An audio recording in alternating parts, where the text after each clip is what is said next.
this is the etiquette that we were talking about. The meetup's being recorded. As you're already seeing, there will be technical difficulties throughout the event as we, just sort of keep our live stream going. It's a lot of fun, and it's a little scary every time we do this. We run into some new snag, so be patient with us. We'll get there.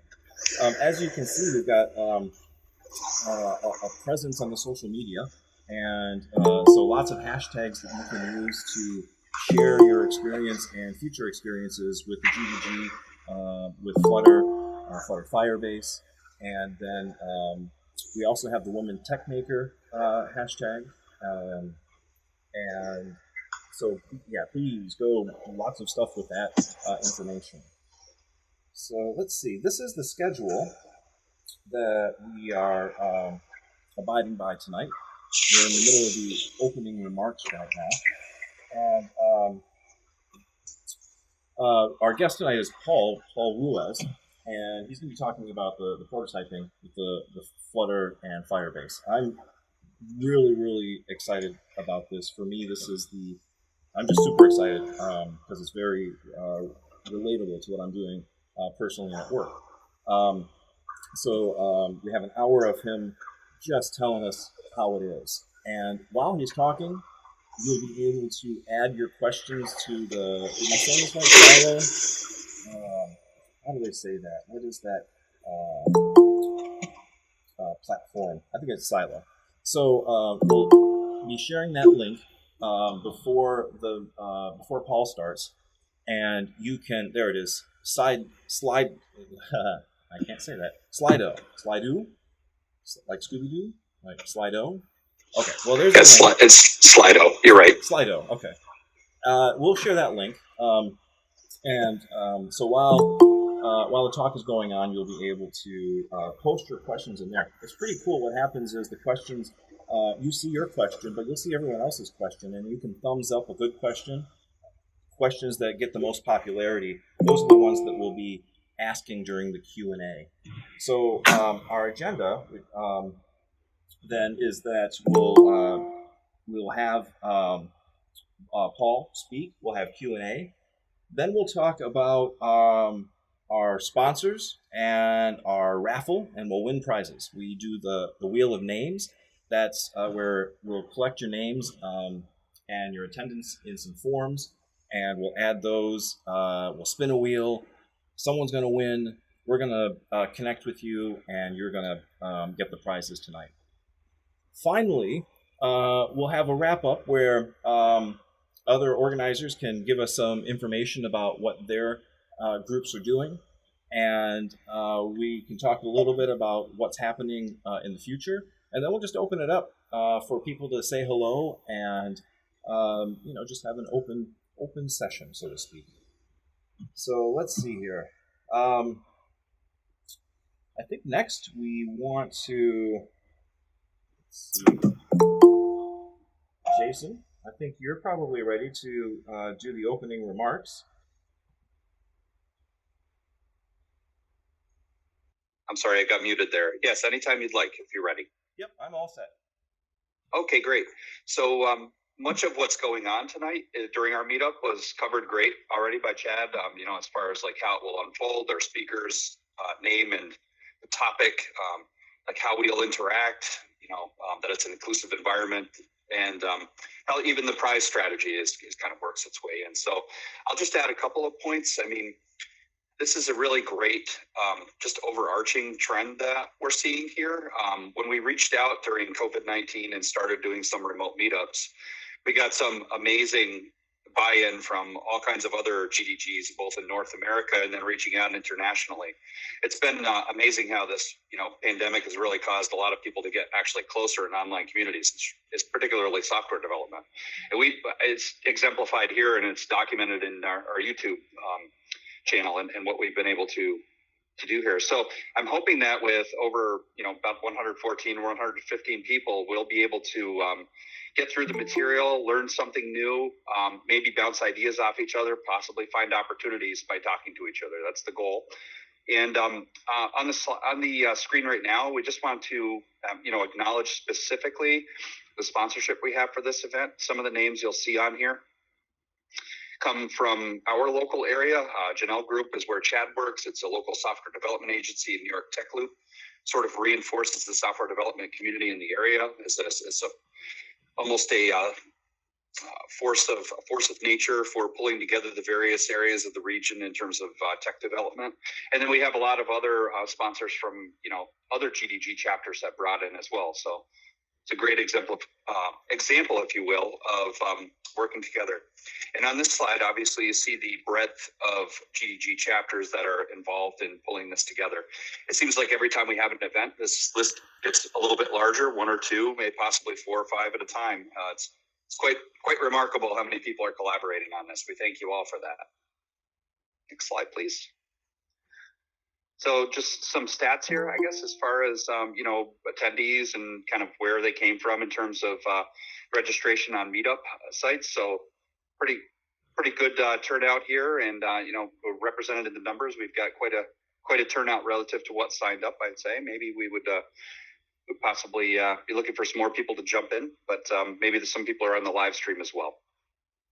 So with that, I think we're ready to discuss kind of how this prize raffle drawing process works. So I'll hand that over.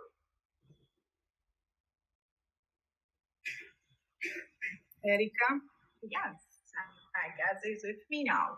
My name is Erica. I'm from DDG Winnipeg. Thank you, everybody, for joining us. And thank you, the DDG Capital, to guide this event. That is so nice to see how many people we have it. We appreciate everybody here, and we draw a raffle. We have prizes come with the education IO, 2 subscription, 3 months, plus practicums. We have also scholarships and black tie pipeline. And we all attend these. We will have a Coursera course credits that we will be describing after. And also we have developer her and with teching in woman in tech prize as well. Okay. We will ask everybody to answer our survey, and we will get the names, and we will draw the raffle. Thank you.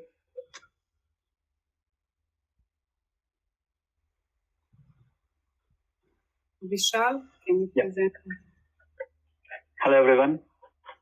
This is Vishal from Houston. We are from GDG Houston. So today we have 2 3-month subscriptions access to all courses on Educative. Educative is a platform where it is completely text-based, and you can all practice everything online without the need to install any software. I tried it for Firebase, and it was good. I also learned Python in there. So make sure you stay until the end, and whoever stays until the end will be entered into the feedback, as Erika said, and 2 of them will be able to get 3 full months, 3-month subscription for all the courses on Educative, which is worth a lot. And everyone will also get 10% discount code to Firebase and Flutter courses that are there on Educative platform if you're interested. Okay. Perfect. So I think it's my turn here. Okay, and I'd like to present the next award that we'll have. It's from #Black Tech Pipeline Practicum by Yandex. I think now it's the time for Atria, Leo. Oh. Sorry.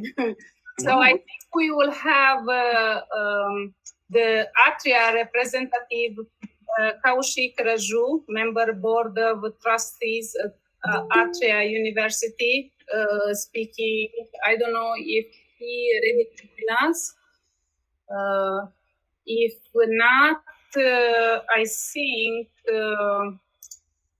who's presenting Atria? I don't remember who is. Hi, it's Tina from GDG Winnipeg. I'll be presenting Atria, the Institute of Technology. Okay. So go ahead. Thank you so much. Atria Institute of Technology we're so happy to have them as a sponsor. They're excited to.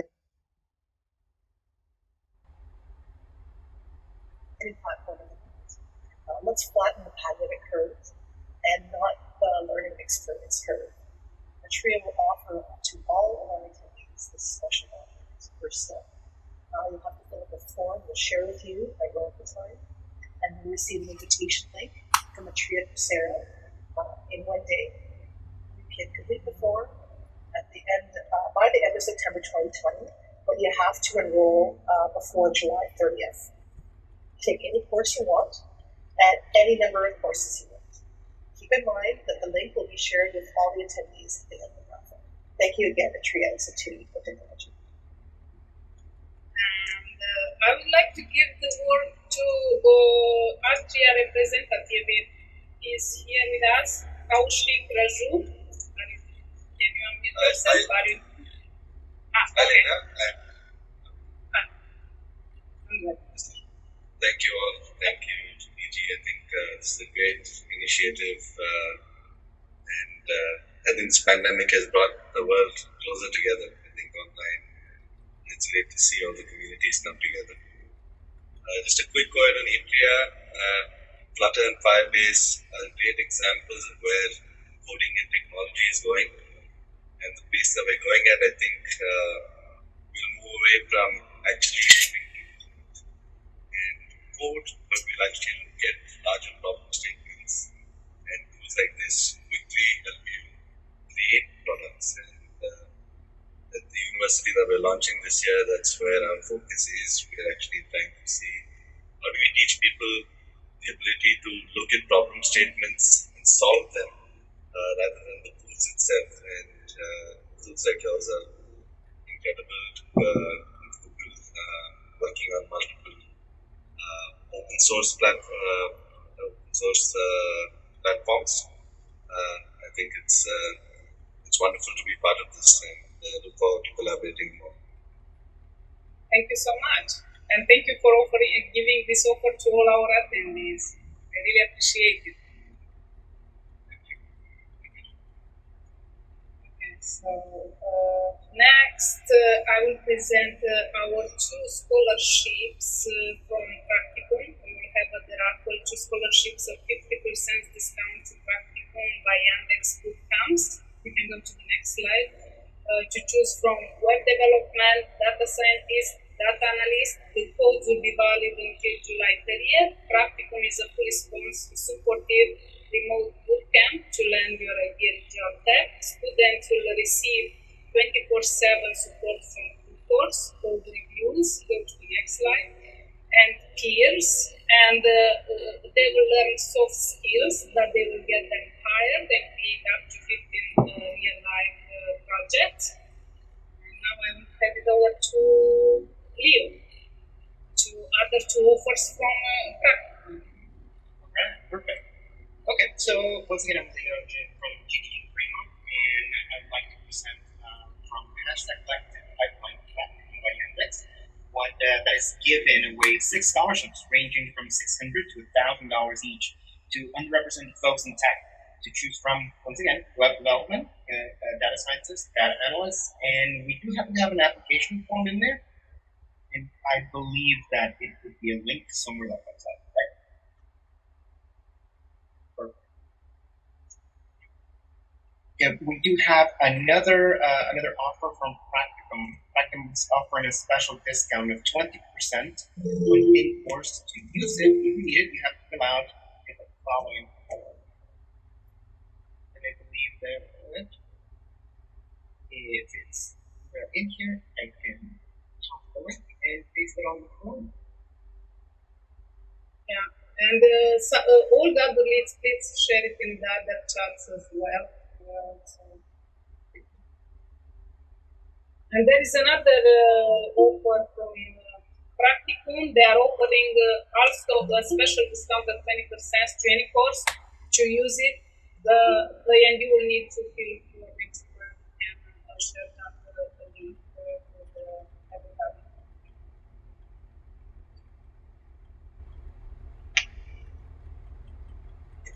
Next, I think it's Sheba. Yes, so hi everyone, this is Eva from Egypt.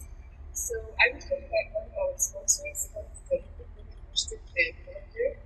So Flutter has are piloting a new cloud program to get underpaid women quick access to the global free design research tool.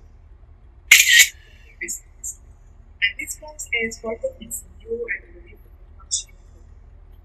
And without the ability can run on the on-to-vision salaries to over $3,000, $6,000, even $80,000. The same limitation in this book. Now, you have to do that, but you have to take action on that part today, and you will find the link at the top of the slide. Thank you.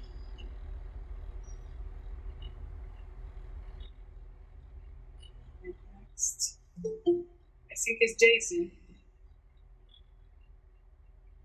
Oh, you're muted, Jason. Jason, are you ready?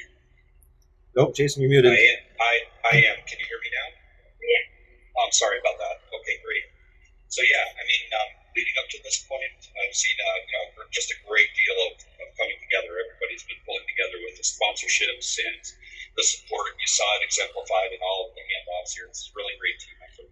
I just want to thank everybody that's presented and everybody that's supporting this for I guess honoring me with being able to introduce our featured speaker. I'll start by letting you know what you'll learn, and then I'll tell you a bit about Paul. So, did you ever need to make an app quickly, such as for a hackathon or a prototype, but you don't know where to start exactly? Well, in this talk from Paul, you'll learn about Flutter, which is Google's cross-OS development platform, as well as Firebase, Google's backend as a service, and how they're used together to quickly take your ideas and turn them into beautiful and functional prototypes. So we have a really great person to kind of bring us through that, Paul Ruiz. Paul is a developer programs engineer on Firebase with a background in Android and IoT development. Outside of work, he makes movie props as a hobby and is a member of the Star Wars costuming charity, where he volunteers at events as various movie characters, including an Imperial Stormtrooper, X-Wing pilot, or Tusken Raider. Before getting into tech, Paul was a zookeeper, so please feel free to ask him any giraffe-related questions. So with that, I'd like to hand it over to Paul to bring us through the topic. Thank you, Paul. Can we switch the presentation? Maybe Shaima stop presenting so we can give the presentation to Paul. Yeah, it's now. Yeah. Welcome, Paul. Okay, are you able to see my screen? Actually working? Awesome. Cool. Thank you for the introduction. So, hey everyone, my name is Paul Ruiz again. I'm a developer programs engineer at Google. So today we're going to talk about two tools, Flutter and Firebase, and how they can be used for prototyping. There we go. So whether it's at a hackathon, only 1 week into build something presentable, or you have an idea for now that you want to test out before really investing in it, a lot of us have been in a situation where we want to build something that gets the job done quickly. So during the normal prototyping development process, developers will plan out their app and what it should do, how it should work. They'll research the feasibility idea, map out their architecture, pick their tools, build a clean, organized prototype, right? So yes and no. Some people stick to a very formal process, but when building out a quick prototype or concept app, most of us, myself included, just want to open up an IDE and start coding, and then we'll kind of figure it out as we go along. So given this, I'm going to talk about the two tools I mentioned earlier, Flutter and Firebase. Both of these are easy to use and address different development problems. Flutter is for client-side development, and Firebase is for the backend. Both are designed to be easy to use, and they're well supported with content documentation, and getting up and running as easy as possible when you're starting out. So while I wouldn't say this is necessarily a deep dive, this presentation is going to look at a lot of code and tools that will hopefully be helpful in you starting with Flutter Firebase. So while it might be a lot up front, I can't stress enough that you don't need to memorize everything. All of the code that I show you in this presentation will be available in the slides, and I'll share them out after this talk. I believe there's a recording going on as well. So don't panic. So what I hope to do with this talk is help you leave with the vocabulary, looking at both of these tools quickly when you're ready to use them. So with that, let's just go ahead and get started into the presentation. So first, let's talk about Flutter. It's a UI toolkit that uses the Dart programming language for building native apps for multiple platforms on top of C++, using a 2D engine called Skia, which is the same graphical engine that's used for like Chrome, Android, and a few other platforms. It's all with a single SDK. Since everything is built from a single code base, you can create your prototypes for multiple systems, such as Android or iOS, without requiring specific development knowledge about either platform. Flutter is also completely open sourced. not only is Google working on it, but so are many developers in the developer community. So rather than being rolled out with an internal release, you can dig into the code to see exactly how Flutter is doing and what it's doing, as well as send your own pull requests if you want to.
We will see how it will go on. So thank you. Okay. Oh yeah.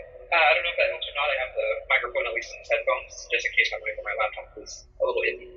I think it's much better. Okay. Let's see. So where did we leave? I think we left off on the games part. So for starters, games are all.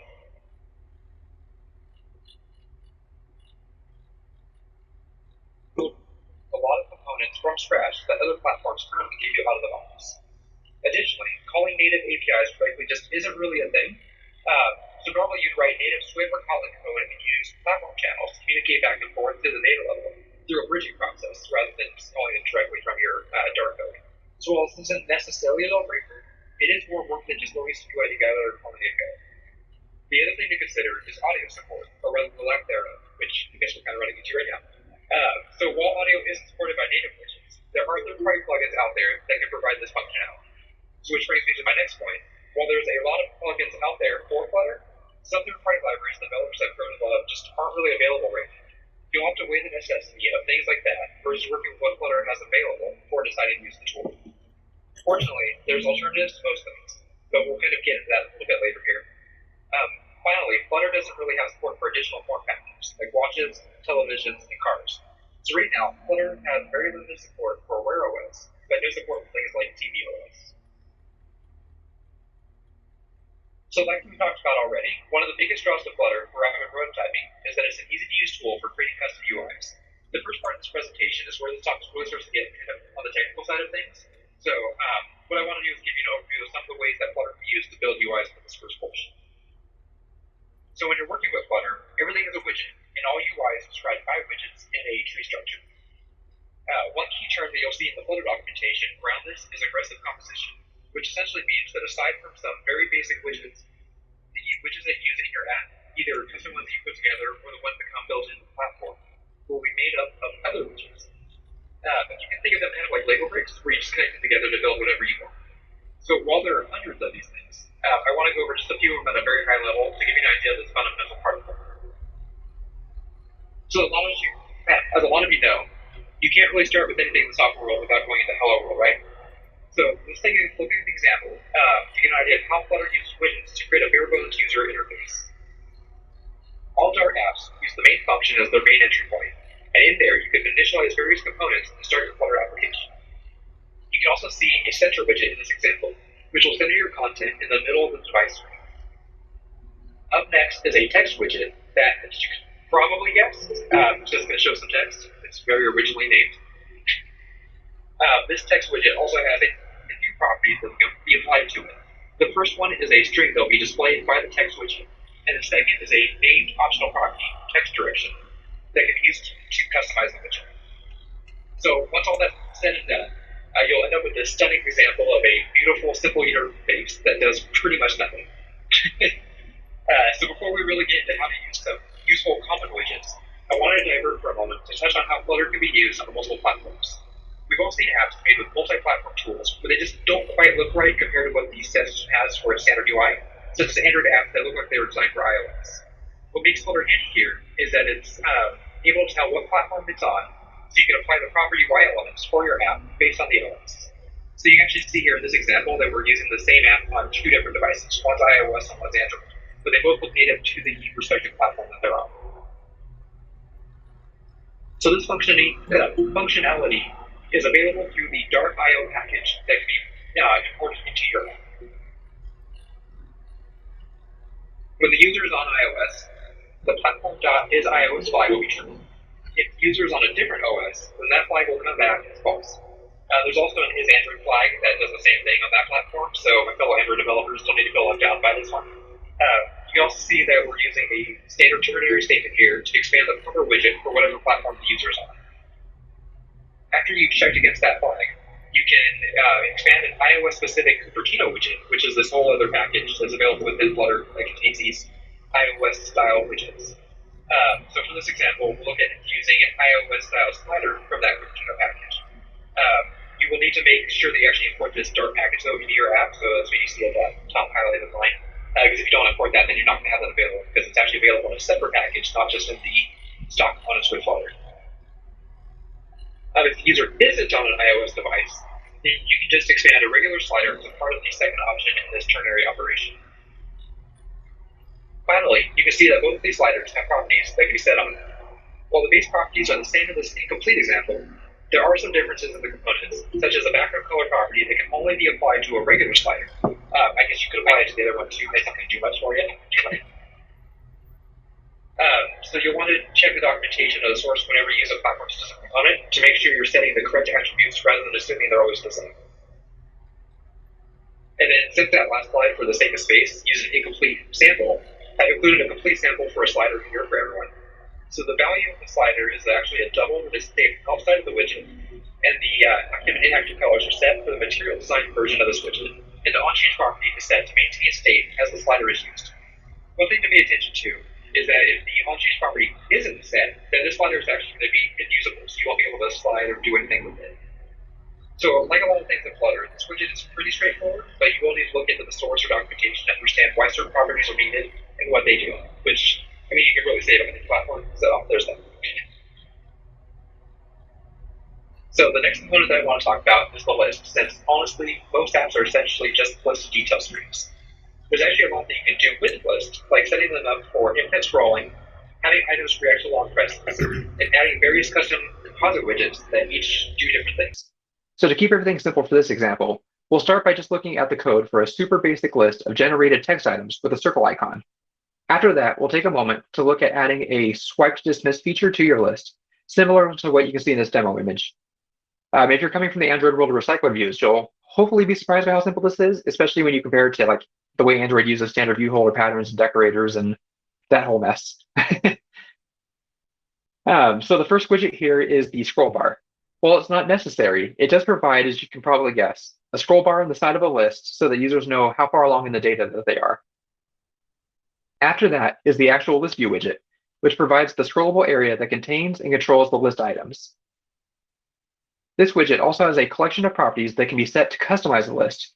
Here you can see that we're setting a padding to the top and bottom of the list view. So the only required property is the children array, which will house the items that exist inside of that list. The next part is where this component gets a little bit more interesting. So, well, you can include a simple list or data, like array data structure of other widgets. There's also this great like list.generate call that can loop a set number of times to create widgets in your list view. So in this case, we're simply going to create 100 items that will be displayed in our app. So each of those 100 items will be made up of a single list style widget, which will implement the material design spec for list items for you out of the box. And is in general is used as place and text and a leading item like an icon for each list item. So this is actually like what we saw in the previous screenshot. I think I have another screenshot coming up here. So as you might expect, this list tile has its own properties. The first one is the exclude semantics widget, which wraps a circular avatar. So this will display an index from the generated list as an icon at the start of the list item. And since it's wrapped by this exclude semantics widget, it won't be read by accessibility tools like screen readers, meaning it doesn't add noise for users that need to use those tools. So it's worth noting, though, that whenever you use an exclude semantics widget, they use it sparingly, and you only use it when there's a very specific and beneficial reason to use it to get around these accessibility tools, just because people actually do rely on those, and you don't want to take away from any of those accessibility features. So the final part of the list tile widget is in our list view is probably the most simple. It's just a single text string in a text widget that represents the content of a list item. And we already saw that in like our Hello World example. So this text widget will actually come into play in a few of our examples. So while that wasn't very much code, it does create a simple list view for our Flutter apps. I actually have the exact code running in this graphic, but I also modified it to include a swipe to dismiss feature. So we can talk about how you would add that to something like that into your prototypes. So let's just go ahead and dig into that now.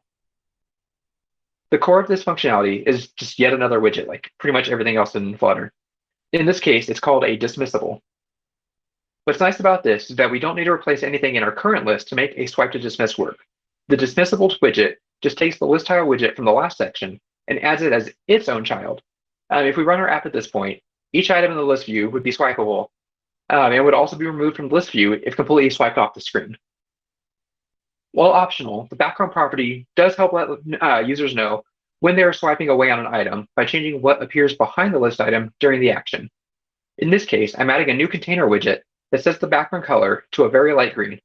You can also set a secondary background color if you want the user to see a different background when swiping from the left or the right.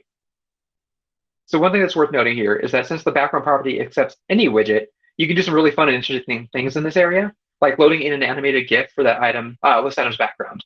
So it doesn't necessarily mean that you should, it just means that you can. But when you're playing with things, or if you want to do anything kind of creative with your app, anywhere that you have a widget generally means that you can use any other widget that's available within Flutter, which is kind of fun. So like here I have a little Sparky animated GIF, which not necessary, but it's kind of cool. So now that we've looked at what you can do with the background of a dismissible, let's get into a couple more properties. The first is key. This is a unique property that needs a unique value to keep things in order while removing items from your list, as it interacts with the actual data structure driving the UI. To keep things simple, you can usually just use the Flutter's unique key class to assign a random unique key to your dismissible list item. So that's what this one line here is for. Finally, there's the onDismissed callback. While this isn't required by the dismissible, it is useful when you want to display something to your user to let them know that they have removed an item from this list.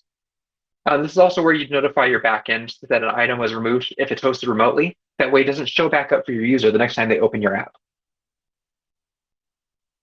And then since they're fairly often the widgets that are actually used in list views, let's go ahead and wrap up our general discussion of widgets by briefly talking about the card design pattern, which you can actually see here in this GIF demo image here. That's what we're going to be talking about. So like most widgets in Flutter, this snippet is pretty lean. The size box means each card will have a predefined height, and that size box will wrap a child card widget, which sets some general properties for the card, like the shape and basic behaviors. Next up is the child of that child, which in this case is an inkwell. The inkwell is kind of an interesting widget, as it's what the card uses to figure out interactive touch areas. So when the user is actually touching on their screen to interact with those cards. You can also set a touch area color, such as the ripple effect in Android, by setting the splash and highlight color. If you don't want these to show up, though, what you can do is you can actually set these properties to colors.transparent, like we're doing on this, was that the third highlighted line, just so they don't actually show up. Finally, that inkwell has its own child, which you should be seeing a pattern here now, which is the actual content of the card that the user is going to see. So for this example, it's a custom composite widget called Travel Destination Content. Despite the complexity of the widget that we've abstracted away here, you can see that you can add any sort of widget that you want into your cards. So overall, this snippet is just kind of a great example of how Flutter uses a hierarchy of widgets to build out the UI for your users. So far we've covered a handful of widgets, but we haven't even broken the surface on how many are actually out there.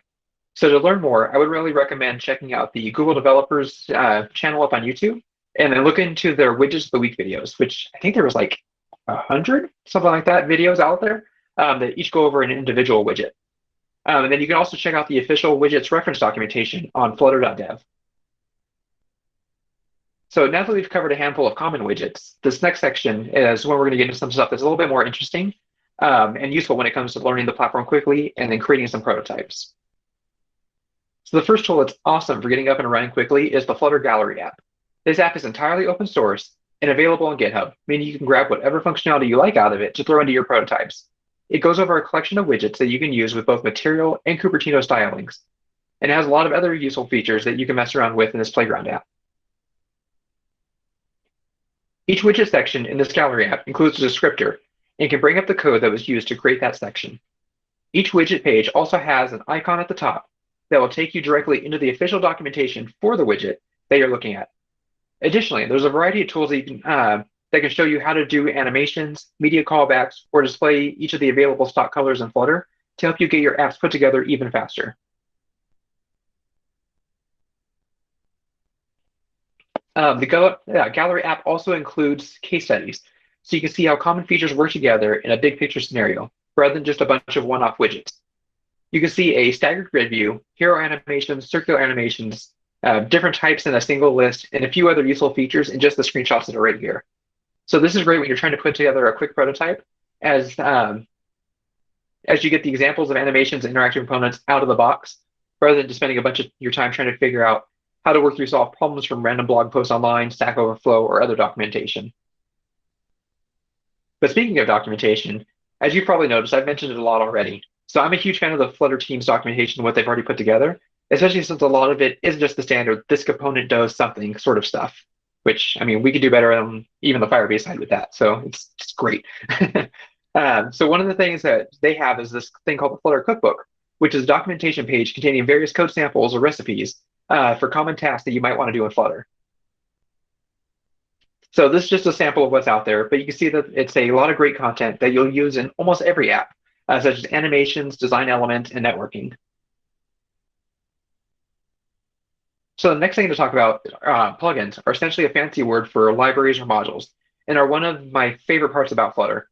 So because the development community is so active and passionate about the platform, they've created thousands of open source plugins that you can use in your app to easily accomplish tasks without having to reinvent the wheel. You can find most of these plugins by using pub.dev, a site created by Google for searching through plugins and finding their documentation and source code. So with that, let's go ahead and take a look at some of the useful plugins that are out there and how we would actually implement them, especially since a lot of them would be useful for rapid prototypes as you're trying to put them together.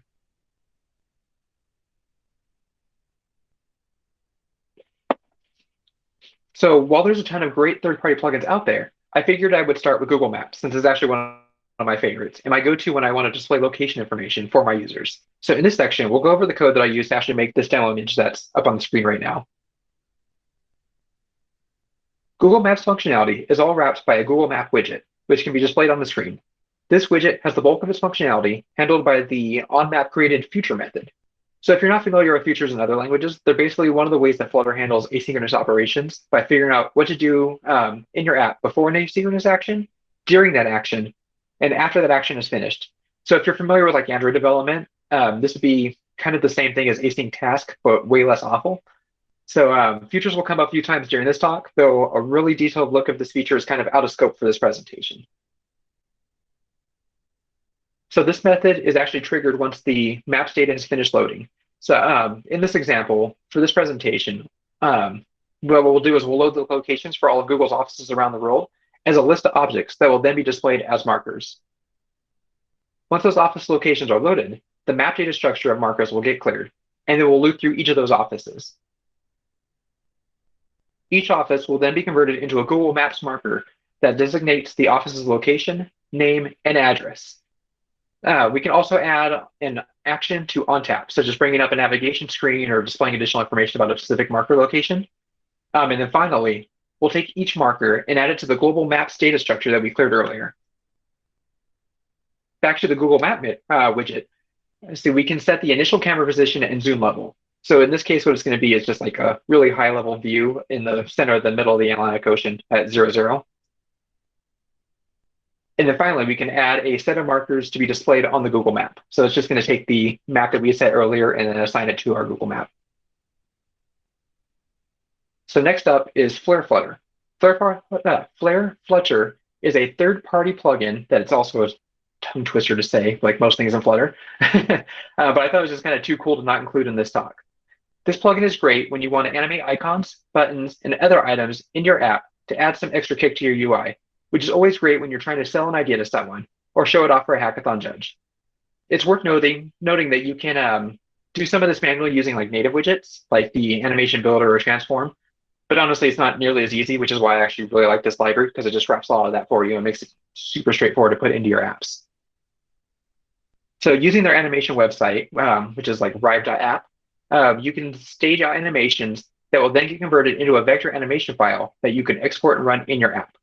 Overall, it took me roughly 20 minutes of a tutorial on YouTube to learn how to make this fading and spinning star animation and probably set up keyframes.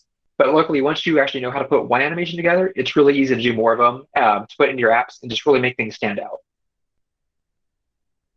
So once you have your vector animation file exported, using it is as simple as initializing the custom Flare Actor widget in your app, then assigning it to the animation file when you want it to run.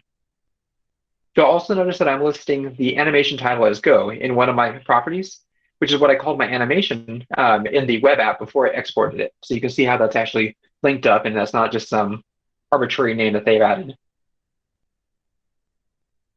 And then while we've talked a lot about rapid prototyping for apps, it's becoming more and more common for people to need to make prototypes that consist of an app with a hardware device. So it's kind of that IoT space. For this next section, I want to briefly touch on Flutterblue, a third-party plugin that helps you communicate with Bluetooth devices using a Flutter app. So while I won't go into a lot of detail here, this is an area worth knowing for people that need to make IoT prototypes. So I just want to make sure that it's actually at least kind of introduced. The first thing every Bluetooth app needs to do is scan for advertising devices. You can do this by calling start scan on a Flutterblue instance. You can also, and probably should, set a timeout duration to the scan, so the scanning app stops after a period of time.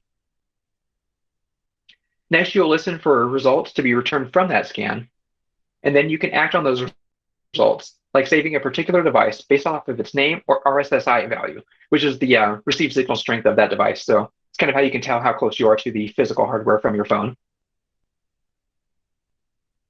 After saving your device, you'll probably want to connect to it using the connect method. Then you can discover the services that are being broadcast by that Bluetooth device. Depending on your setup, you may also want to loop through each of those services to do something with them in your app.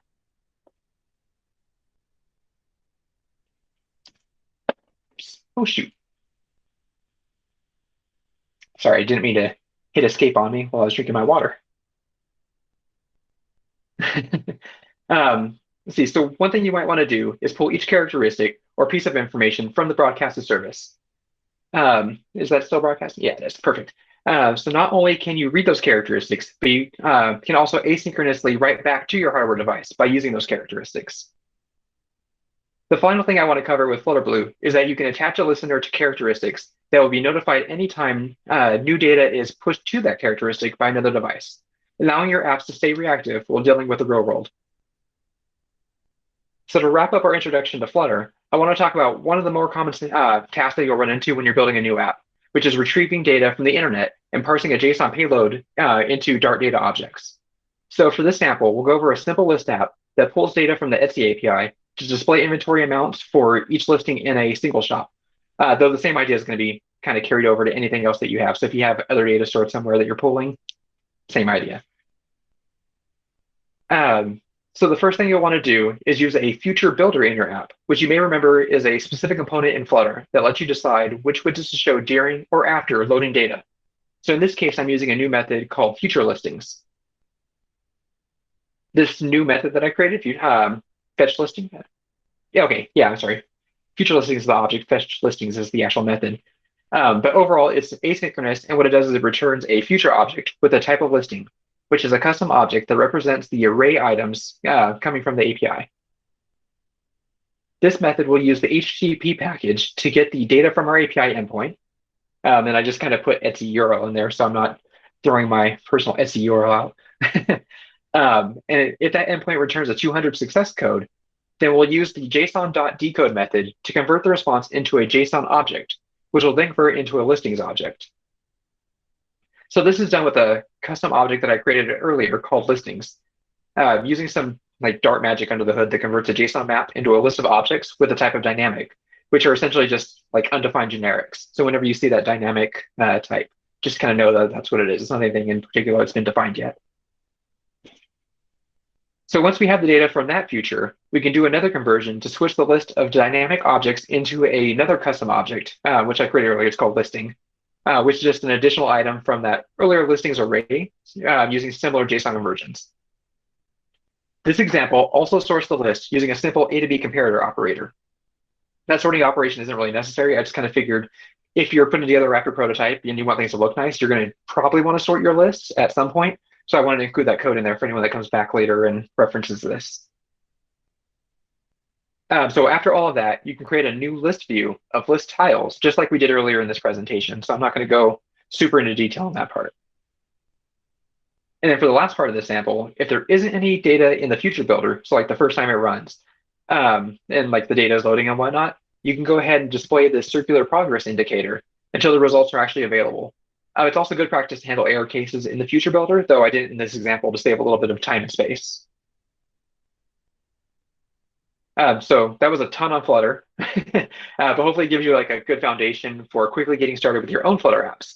So for the second part of this talk, I want to go over Firebase, what it is, and how to use Flutter using the Flutter Fire plugin, which is along the same lines with most other Flutter plugins. Not a super creative name, but it is what it is. So let's go ahead and start with going over the official pitch for Firebase. Firebase is an application development platform with the mission to help developers succeed by using Firebase products. Firebase accomplishes this by taking common problems and developer tasks that occur during a product's lifecycle and making them easier to solve, be it by providing more information about your apps and their performance, or providing tools to handle complex problems like security and network connectivity when storing data.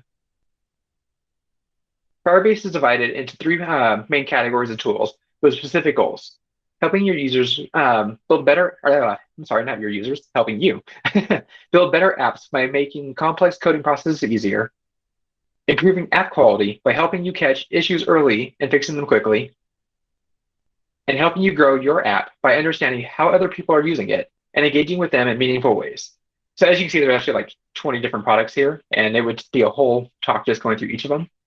So while that may seem like a lot, today we're just going to go through a subset of these, just the ones that are like the most relevant to actual rapid prototyping. So again, the goal here isn't to really overwhelm you, but rather just let you know what's available when you need it, and just give you that vocabulary. So before you start diving in using Firebase in your apps, you'll need to create a new project. You can do this at console.firebase.com and basically just type in a project name, hit next a couple times. That will get you set up and into your project's console dashboard, which is this like main screen here. The next step will be linking your apps back to Firebase. So for this talk, I'm just going to touch on Android and iOS processes. For Android, you'll need to enter in your app's package name, which you can find in the Android manifest.xml file in your project, and potentially the SHA-1 certificate for your signing key. One thing to pay attention to is that the SHA-1 certificate is optional, and I mean like hard optional. And I really recommend that you skip using it unless it's absolutely needed for one of the few products that you're going to use in your app, like Google Sign-In or Dynamic Links. There's a few edge cases with the certificate where it might cause some problems down the line because Android package names and SHA-1 pairings are globally unique in Firebase, but that's actually a whole other talk and topic that we can get into some other time, or if people have questions on it, I can answer it later. So after that, you'll need to add some code to your build.gradle files for both core Firebase and the specific Firebase products that you want to use. You'll also be provided with a Google Services JSON file through this whole setup process on the Firebase console, which you'll then need to copy into your Flutter app. The iOS process is similar, if not actually a little bit easier. You'll basically put in your bundle ID, then add some info to a plist file in your app, and then install some pod files for the products that you want to use. After that's done, you should be golden for using Firebase on both iOS and Android from your Flutter app. So the first feature that I want to go over is authentication. So while it's not the most flashy of the features, there's always that one hackathon judge that's going to ask you about security, or if you're trying to demo this for people that might give you money, you kind of want to show them like, hey, this actually is secure. So you might as well just toss it in since it is easy enough to use. So Firebase authentication will allow your users to log into your app using a username and password, a phone number, a third-party identity provider like Google or Facebook, or a few other options. So for simplicity, I'm only going to go over a few of these that are a little bit more common in like real-world use. So let's go ahead and get started by discussing user authentication using an email and password. A major part of the setup process occurs in the console. Aside from adding your app to Firebase and updating your plist or including your Google Services JSON file, you'll need to enable each type of Firebase authentication that you will use within your Firebase within your app from the Firebase auth section in the Firebase console. I don't think I said Firebase enough times that slide. After project setup and enabling auth, you can get back to your code for your app. Using email and password sign-in is actually super easy. So the first thing you will do is register your user's email and password, which you can do by calling the create user with email and password method on a Firebase auth instance. This will also automatically log your user in, which is kind of cool. If you want to assign a return user in, you can use the sign in with email and password method just as easily. Next is email link authentication. So this authentication feature takes an email address from the user and then sends them a link that they can use to sign in, which is also a link, at the same time proving that they have access to that email address. So just like the email and password method, you'll need to enable email link sign-in from the Firebase console. This is actually an additional option under the email and sign-in method. So you just need to go back into that section and then like activate the extra slider that's on there to enable email link sign-in. You also need to enable dynamic links in the Firebase console, since these are actually what's used to associate your app with the user's email via the sent link. You may also remember from a few slides ago that enabling dynamic links also means that you need to have the SHA-1 certificate added to your app in the Firebase console. So this is going to be one of those cases where you actually would need to get that inserted into your project setup process.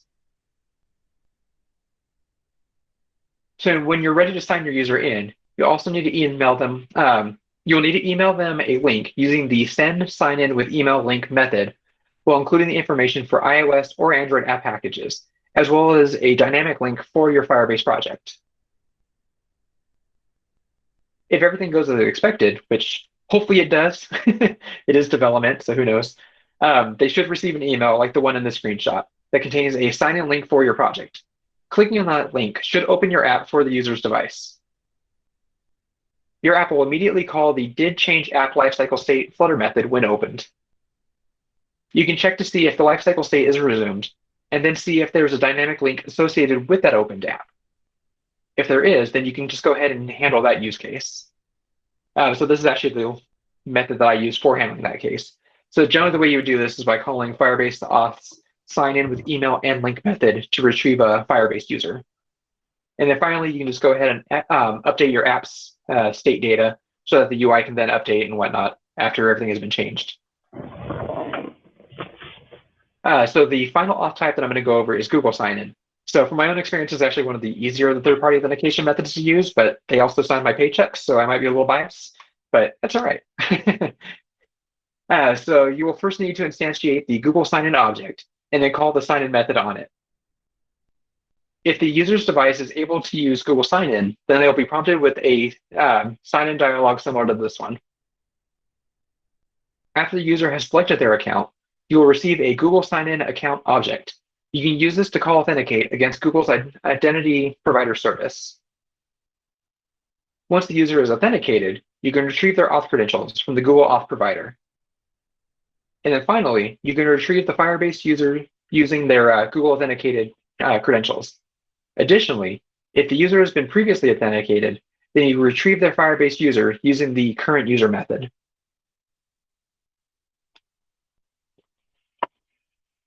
So next I want to talk about the two database options that are available in Firebase. The first one, real-time database, uses a simple JSON tree structure to store and access data. This data is stored and synced between users and devices, and its main goal is to provide a backend data storage solution without having to go through the whole tedious process of setting up your own database server, authentication schema, REST endpoints, and basically everything else that goes along with trying to set up like a backend database infrastructure. So when you're trying to build something quickly, it's just already there for you. So the first thing we need to do is to use the Firebase real-time database is create a Firebase database object in your app. You could then create a reference to a specific node in the JSON tree data structure. So in this case, this node is called messages, and it's just a child of the root node. You can create as many references as you like, such as this one in this part of the code, which creates a reference to the counter node, and then just reads the value of that before printing it. After you have your reference, you can associate it with a listener in order to take actions on any data changes as they happen. Let's see. And then finally, I want to introduce a new graphical widget from the Flutter library called Firebase Animated List. So this works like a standard list, but it'll animate as items are added or removed from it. And it works specifically with Firebase references to listen for data changes without having to tie everything together manually. So this widget doesn't actually, if this widget doesn't work for your use cases, there's also just a standard Firebase list, which will just display a normal list that doesn't animate, and also a Firebase sorted list, which it sorts things. So for reference, this is actually the same screenshot from the first real-time database slide a couple of them ago with that animated list, just so you can kind of see it now that you have a little bit more context and how things will animate in and out on the screen.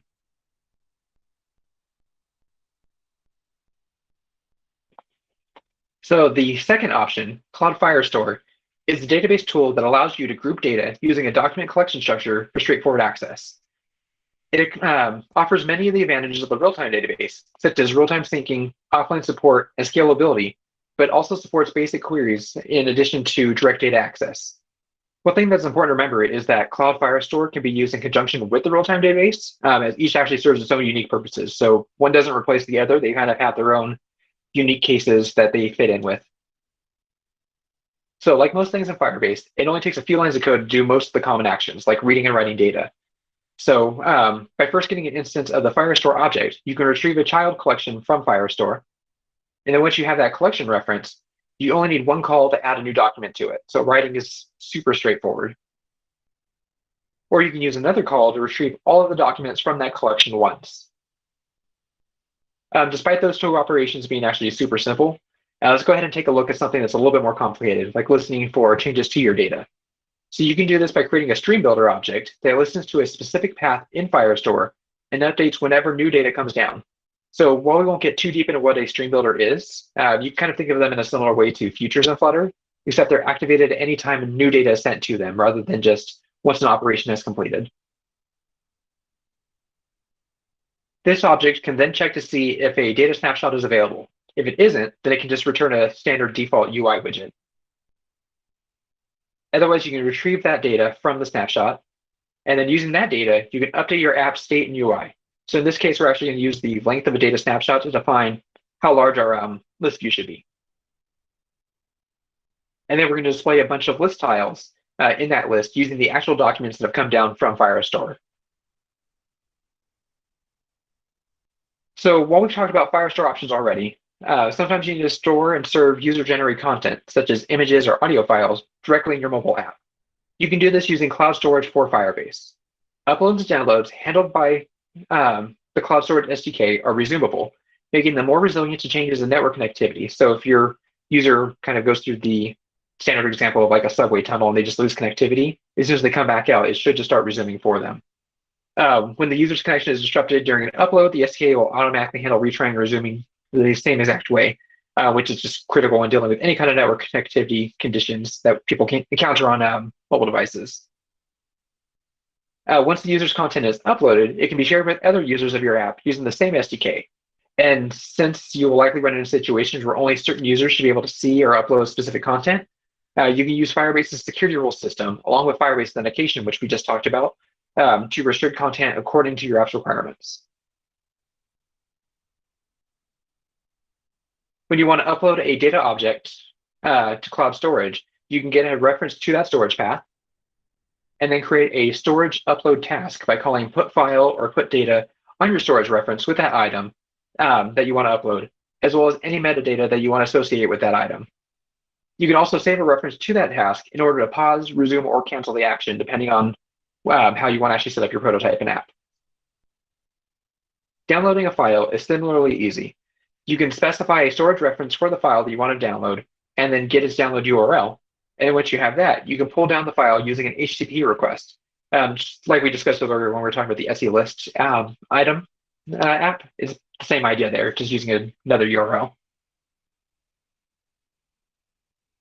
once a response is received, you can actually receive the information about that file and then use it in your app as well. So here we're actually just downloading this temp text file from Firebase storage that was stored up on Firebase. And then cloud functions for Firebase are single purpose functions that are executed in a secure managed environment for your Firebase projects. So they're actually kind of a powerful tool that lets you handle complex logical operations from within Firebase, such as performing operations on your Firebase database or interacting with various other Google or external services. So they're kind of great for handling backend logic for your app without having to set up a whole complicated backend where you host your code like manually and have to deal with all that setup process. This, you just basically write everything out in Node or TypeScript and then call like an upload method from a command line, and it's just all up there and available for you. So to provide a quick example, I have this function written using Node that is hosted via Firebase functions.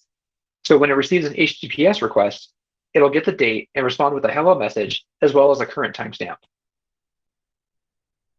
You can call that function directly using Flutterfire's HTTPS callable object with an optional data object. And then you can listen for the results asynchronously to update your app's UI. It's kind of a big block that does very little. So it just calls the method, waits for a response, and then prints it out. So at the last FireConf, we also released a new product called extensions, which are pre-made functions that handle common tasks for developers without having to reinvent the wheel. So you can find them in the console and see what's going to work for your app and what's not. But rather than having to like come up with your own common task like sending an email or shortening a URL or translating text, you can actually just install these Firebase functions like extensions in the console, and you just hit them with an HTTPS request, and it'll just go ahead and actually work for you. So it saves you a little bit of time and kind of helps you build something pretty quickly. And then while it's the only product that I'll talk about today that isn't a part of like Firebase's build grouping, app distribution is great for app prototyping when you need to work with non-developers. So you can upload your APK or IPA file and then add either a single person or group into the console so that people can receive an email and download your app without having to go through the Play Store or Apple Store. And then they can give you feedback or work with your app if it's on any official channels and released to the public. So like if you have a UI designer that's working on your team, you can just go ahead and upload this and they can just install the file straight on their phone to say, hey, X, Y, and Z is wrong, go ahead and fix it. Just kind of helps with streamlining that process. And then the final thing that I want to talk about is Firebase ML, which allows mobile developers to enhance their app's user experience by applying machine learning. Firebase ML provides a variety of models that can run quickly from the cloud with a high level of accuracy and detail. The out-of-the-box models allow developers to recognize text, label objects, and identify landmarks. Developers can also take their custom TensorFlow models and run them through Firebase's easy-to-use APIs up in the cloud. So Firebase ML is a little bit more complex than other Firebase products, but it's still not too bad. For this example, the image and image rotation parameters are found prior to running this method, but you can find all this code up on GitHub if you care to get super into the weeds with it. So you can find a great sample of that, of how to actually retrieve an image using scanner utils to get the camera stream and all of this up on the Flutterfire GitHub repo, which I'll link in a couple slides from now. Once you have all the necessary data, though, you can go ahead and call the process image method on your Firebase ML object to get everything started. The two methods here that aren't defined in this snippet are concatenate planes and rotation into image rotation. Both of these are helper methods that you can also find up on that GitHub repo.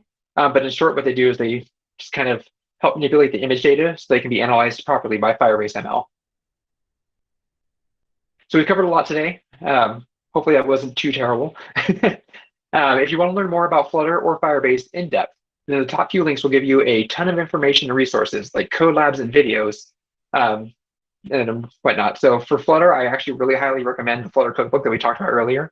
And then you can find more information about all the features available in Flutterfire and the Gallery app and some other stuff up on GitHub. And there's also cookbooks and code labs and all sorts of good stuff there. And then we have the Twitter accounts where basically any kind of official news is going to come down.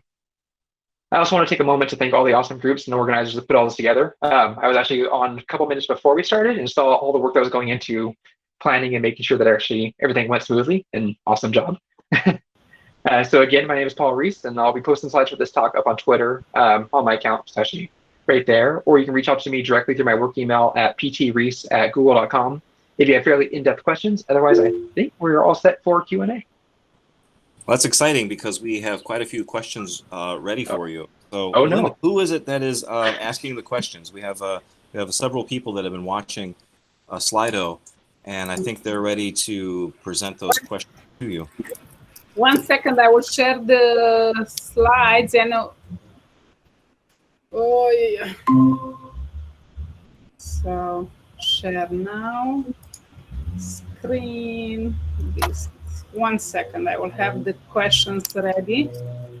Yeah, it was really nice to see all the activity in there. There was a lot of good questions. So I think, I don't know, Paul, can you share your screen? Can everybody see my screen? Because I don't. Yes, we can see your screen. Yes. Okay, because I still see Yes, we can see your screen. Okay, perfect. So here are the questions. Okay, we started to ask, read you the questions. When is more convenient to use Firebase instead of Google Cloud to deploy an application? In what case we choose one or another? So, I mean, for this one, it really depends. So I would tend to go with Firebase instead of Google Cloud for something that's a small, like personal scale or startup size application. Whereas Google Cloud is going to give you a lot of functionality that you'd use more on like an enterprise scale or even bigger. But honestly, if you come in already knowing Google Cloud, go ahead and use it. It just depends on what you're going to be able to work with easier. I mean, one's not going to be better than the other in every situation. I have found, would you agree with this, Paul? I have found that if you're brand new to this, if you've not done any of this before, Firebase is a much more comfortable way to enter this world, and it will kind of force you into the Google Cloud platform eventually. However, maybe if you've done this a few times, the Google Cloud platform could be where you want to start, especially if you know you're going super advanced, right? Yeah, no, for sure. I mean, Google Cloud has a ton more features than we even do. So if you are going to go super advanced down the line, it is pretty good to use. But if you're just starting out and just want to use something that's super lightweight and you get up and running with fast, then Firebase is great for that. So I can mark it answered this question, and we go to the next one. Cool. All right. Oh, so the next one's from Chad. So why would you select Firebase real-time database instead of the Firestore? So again, that really depends on the situation that you're running with. So real-time database is going to run a little bit faster than the actual Firestore. So that's always nice, but Firestore is going to give you actual queries and documents and more of that like structure that you could use. Whereas real-time database is just this gigantic JSON tree essentially that you're going to have to traverse and deal with that way. So a little bit less organized. I want to say real-time database also supports presence. So you know when somebody is connected to a specific node. So if your app needs to know who's connected to where and whatnot, if you have like a multiplayer game or something of that sort, then real-time database would be good for that. And then what are some of the other situations? The amount of people you can have connected to each of them at a time is also going to be different. So we actually have a documentation page. Let's see, real-time database to Firestore. Yeah, choosing a database. Let me see if you're able to see this. So yeah, we actually have this document up and running in the Firebase docs, which will go over the differences between them and the use cases where one's going to be more preferable than the other.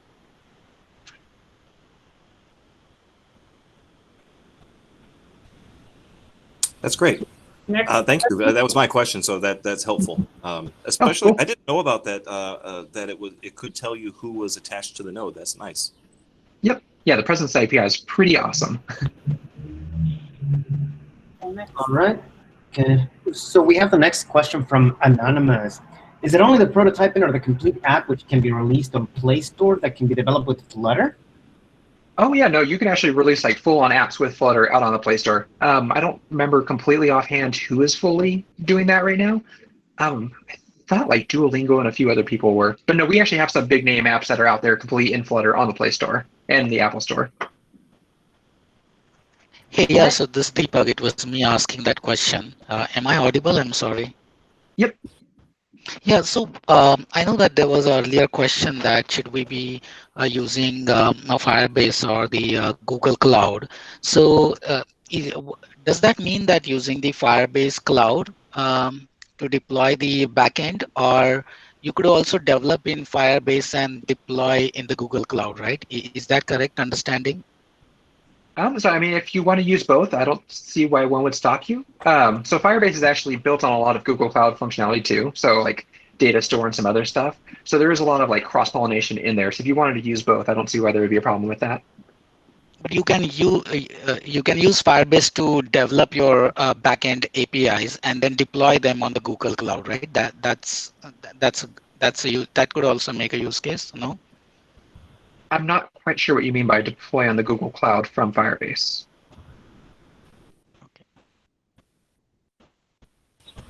I can take a stab at this. I think what you mean is that you would just use the database, like the real-time database or the Firestore, but then you would go over to Google Cloud Platform and maybe put up a static web page in cloud storage, and then maybe it would go connect to the Firebase API, but really you're using Google Cloud Platform to do the hosting, right? That's one of the nice things about Firebase is it kind of makes the hosting invisible to you. It takes a lot of the work out of it. You can set up some continuous integration. If you want to do that same thing in Google Cloud, I think you're in for a little bit more work. Is that correct? Yep. So actually too with hosting, we actually have like a web hosting tool as well. And like that's kind of one of the big strengths of Firebase is we abstracted a lot of the complexity of Google Cloud away, just to make it easy to throw it out there and work with it without having to like get in the weeds of all the technical details of it. So sorry, but if I'm just hijacking, but I have one last question. So basically, if there was one thing where you showed that you could also call a Node.js API within the Firebase, right? Yep. And then kind of convert the response into a JSON. So if I'm able to just deploy my Node.js API onto the Google Cloud and scale it and whatever all the things that it offers, what is the trade-off where I would opt for Firebase?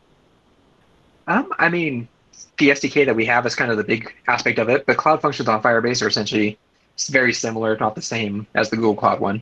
So it depends on what other stuff you're using from Firebase or Google Cloud that makes it worth using one over the other. Yeah, but are there any key things which would make it more convenient or from the feature significant to use Firebase, or not really particular? Nothing in particular, no. Okay. Not for functions, right. Yeah. Cheers, thanks. It was good. It was a little fast, but it's good content. Thanks for that. Sure. Let's move to the next question, please. Oh, I just wanted to, can I add to this, Paul? Because I've bumped into this recently related to his question, and we have time, so I'm just trying to stretch this out a bit because this is a good question. What I have found is that in Cloud Functions inside of Firebase specifically, right? If I'm in Firebase, I can go into Cloud Functions and I can see those functions, but I can actually go over to my Cloud GCP project and I can see those same Firebase Cloud Functions. And sometimes now I go over to GCP to do my logging for my Firebase Cloud Functions, right? So I'm really mixing back and forth between Firebase and between Google Cloud Functions. Now, I don't have the right language, so it might be wrong for me to say this, so Paul, correct me. But it really seems like Firebase is like a softer UI interface in front of Google Cloud Platform. And I think the only exception there is when I go to Google Cloud Platform, I can't really find the real-time database, and I can't really find the Firestore. Maybe I'm wrong about that, but it seems like more like your.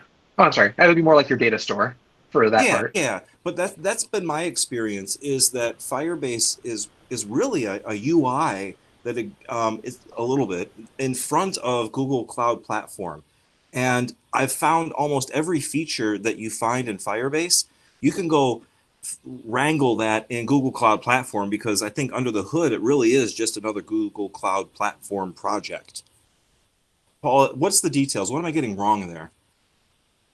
No, I mean, Firestore is built on clouds. A lot of it is going to be very similar stuff. It's just kind of, which is going to be easier for you depending on the situation.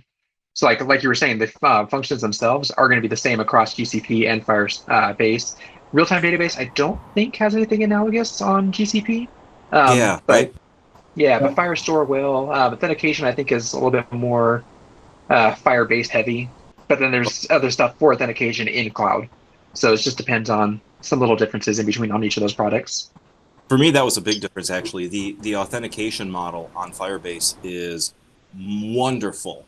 And if you want to do something similar on Cloud IAM, or in GCP, you're in the IAM world, and that's hardcore. That's Yep. more like AWS level stuff. So I'm sorry for jumping in, but I just thought that was a great question and wanted to drag it out a little bit more. Can I give it over to you, Linda? Who is who is reading the questions? I don't know who is next. Yeah. Anonymous again. I like it. When is more convenient to use a Flutter or PWA with Vue? I don't know. Yeah, with JS. That's good. JS. That you also multi-platform and easy to deploy. So I've never used Vue, so I have no idea. I'm going to probably just go with the standard answer of whichever you're most comfortable with. So if you've already used Vue, then great. If you're interested in Flutter, also great. It just depends on like what's going to actually work out for you. Okay, next. Cool. All right. So next is Flutter only for prototyping, or can the app actually be published? No, it can actually be published. Yeah. So that can go up on the Play Store and Apple and all that good stuff. Let me see if I can actually find apps. While you're looking for that, someone mentioned this in the chat, and I want to bring it up too. This is so I use Vue personally in my work life, and the reason that I would use Flutter, and I have to make this case later this week, the reason that I would use Flutter over Vue is because it's native, right? So when you're thinking about Flutter, you're thinking about making a app for the device, right? It's going to be a native app running on like on the metal of that device, meaning it goes as fast as possible. When you do Vue.js, you are not anywhere close to that fast. You're just a web app running inside of Chrome, effectively. But so that there is a sort of a difference there. If you're trying to make an app that is blazing fast, right? Vue is not going to get you there in a cross-platform fashion. Now they have some native stuff, right? And someone will probably talk about like, Angular native and those kinds of things. But that's really, I just wanted to point that out because we've been comparing that personally, and the native nature of Flutter is what makes it special compared to Vue, at least. That's in my experience. Mm-hmm. Yeah, so I mean, it's going back to the slide where we were talking about running on Skia. So the same thing we're using for like Chrome or native Android and some other stuff where it's actually drawing out everything manually on C++. And then I guess that's the same answer for this next question with Flutter versus React. All right. So I guess we'll skip that question then, and we'll go to the next one. Do you have an idea of how many production apps are built with Flutter? I have no idea. So I'm not actually on the Flutter team on the Firebase side, but I did pull up the showcases tab that you might be able to see here. So like Tencent is using Flutter for their released app, Realtor.com, Square, which I actually didn't know. And I do know that Flutter's running on pretty much all of like the Google Home devices that have a screen and whatnot as well. So it's kind of one of Google's big pushes for UI apps, I guess New York Times as well. So yeah, there's some big names that are out there that are actually running on Flutter in production. Okay, next questions. What is the difference between Firebase and Firestore? So I'm assuming with Firebase, they mean the real-time database. We actually run into that terminology issue a lot. So with that, it kind of goes back to that one database versus the other screen that we were looking at earlier. So Firestore is going to be queries and kind of the document collection model versus the real-time database, which is using that JSON structure and some other features there. Okay, I will mark it answered. Next. Awesome. So while using authentication in Firebase, we have to log in every time we open the app. How can we make it a one-time login? So it depends on the product that you're using. I haven't figured out a good way around this with the email and password setup. But with the Google sign-in one, once the user's already signed in with Google and like they're authenticated on their mobile device, or if they're using phone authentication, then you should be able to just kind of start the process and it'll already go back and grab their credentials for them, like under the hood. So then you can just kind of assume if they've already been authenticated, it'll just move the process along for you. Would the person who asked the question be willing to talk a little bit about their scenario? I can tell you, I'd like to, well, go ahead. Yes, please go ahead. So hello, I was the person who asked this question, and we were trying to build an app for an upcoming hackathon, and we were trying. So we were very new to Flutter. We just discovered it a couple of months ago, and we were trying to do the authentication in Firebase, and we came across this problem. We only used email and password for the authentication. We did not use any other methods, and this was like one problem we were facing, and we could not work our way around it. So Gotcha. Yeah, so you know what? I just actually wrote down your question. So what I'm going to do is I'm going to talk to some people tomorrow when I get when we all get back on for work and whatnot. If you want to email me, I can see if I can get you some detail. So that was that ptreese@google.com email address. And I'm actually working on a series of authentication blog posts with Flutter right now. So this would be something I could try to throw in there as well, just to make it a little bit more public if I can find anything that's worthwhile for people. Yeah, I think that would be great. That'd be terrific. that is great. Thank you so much. Here's a question. I'll just drag this one out based on this authentication. And this is just, again, this is something I've had happen to me. And I'm pretty sure it's gremlins. It's magic. It's not actual code that's happening here. So let me just preface it with that, right?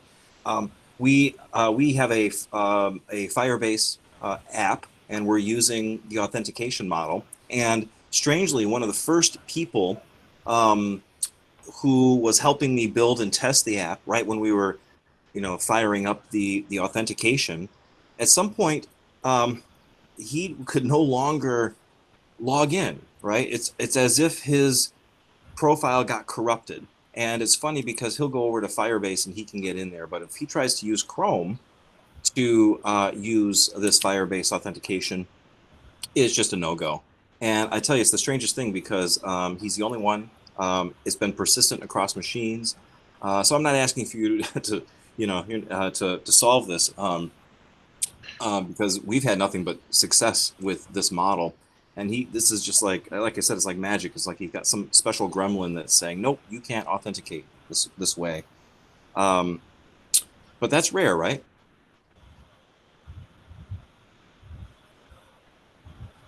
Yeah, I haven't heard of that at all. So hopefully that's rare. If not, then I need to go talk to people. All right. Question? I can take the next one, and it has two upvotes. It goes like this: how do we move away from this messaging of prototyping in Flutter to real large-scale app? I feel like it is still in its infancy stage. Can you provide a few examples? Yeah, so again, New York Times, Square, Tencent, which is a huge one. They're actually one of the biggest tech companies out in China. So there are some examples of people that are using it. I would honestly say the story behind Flutter has changed a lot in the last year or so, where they've just kind of polished everything and made it less beta-y and pretty solid as it is. Okay.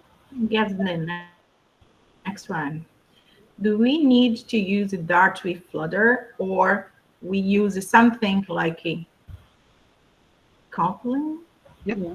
So Kotlin's going to be your native Android side of code. I think Flutter is only Dart at this point, but if you do need to tie into native packages, then you would bridge over using platform channels into Kotlin or Swift and whatnot, depending on which platform you're working with. So a lot of that you'll see if you look at open source projects for accessing the camera or Bluetooth and some other stuff. Actually, if you look at the Flutter Fire GitHub repo, we actually use a lot of that for accessing the platform-specific SDKs for Firebase on the Flutter side. So the Flutter Fire library is just basically on top of the actual SDKs that you would run on that device.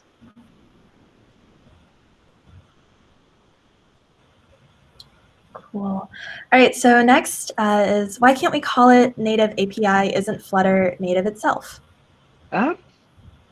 It's just a platform that's actually on the native side of it. It's like the C++ side, but it's not Dart itself doesn't have direct access to the actual platform that it's running on without going through those platform channels. So you still have a bridging process. It's just a little bit more work than just saying, hey, Bluetooth.open, from the Android side of it. So it's just a whole architecture mess, essentially. Next. Perfect. So the next one is NoSQL on Firebase is a new paradigm for me. Is there some advice to migrate my concepts of entities, relations, and tables from SQL world? Let me see if I can find some of those. So Todd Kirkerman, I can never say his last name, actually made a whole set of videos up on YouTube that goes over a lot of this in detail, like how you would migrate and what concepts to actually think about for NoSQL databases. I'm just going to see if I can find them real quick for you. Sure. But yeah, if you go. While you're looking at that up, I can tell you the biggest cheat or the biggest secret to going from one to the other is with SQL.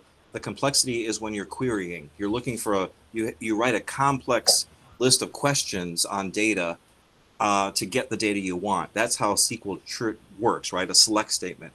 With the big difference with the JSON world is that you write all the complexity is in the writing.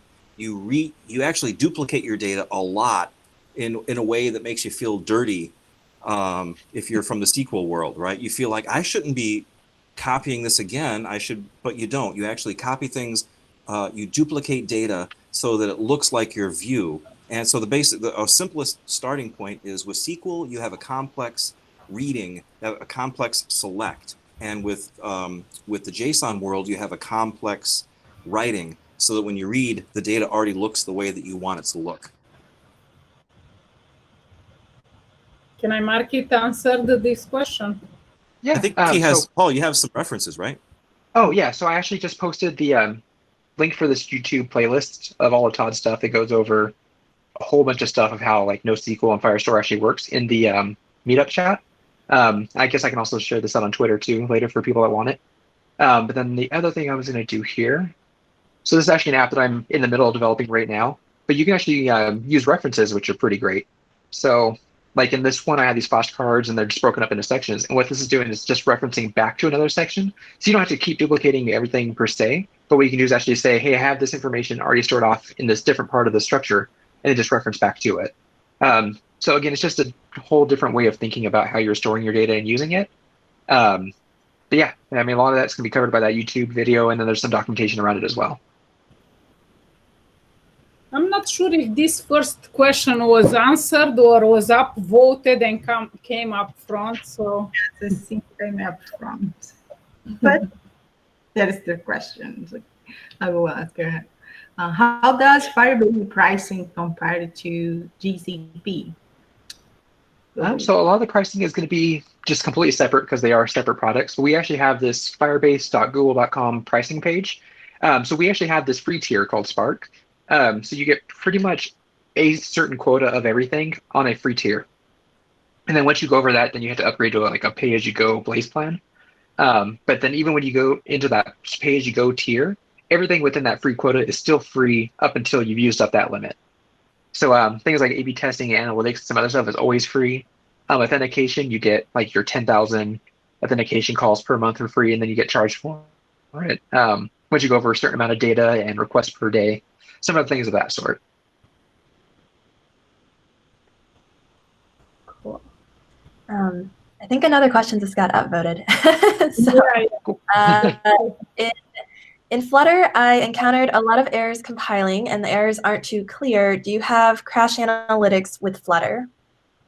So we do have Crashlytics for Flutter, and I have that running in a different sample app. Actually, I think the Flutter Fire GitHub. Let me see if I can find that for you real quick. Also has an example of Crashlytics running. Let's see. So I'll share this tab.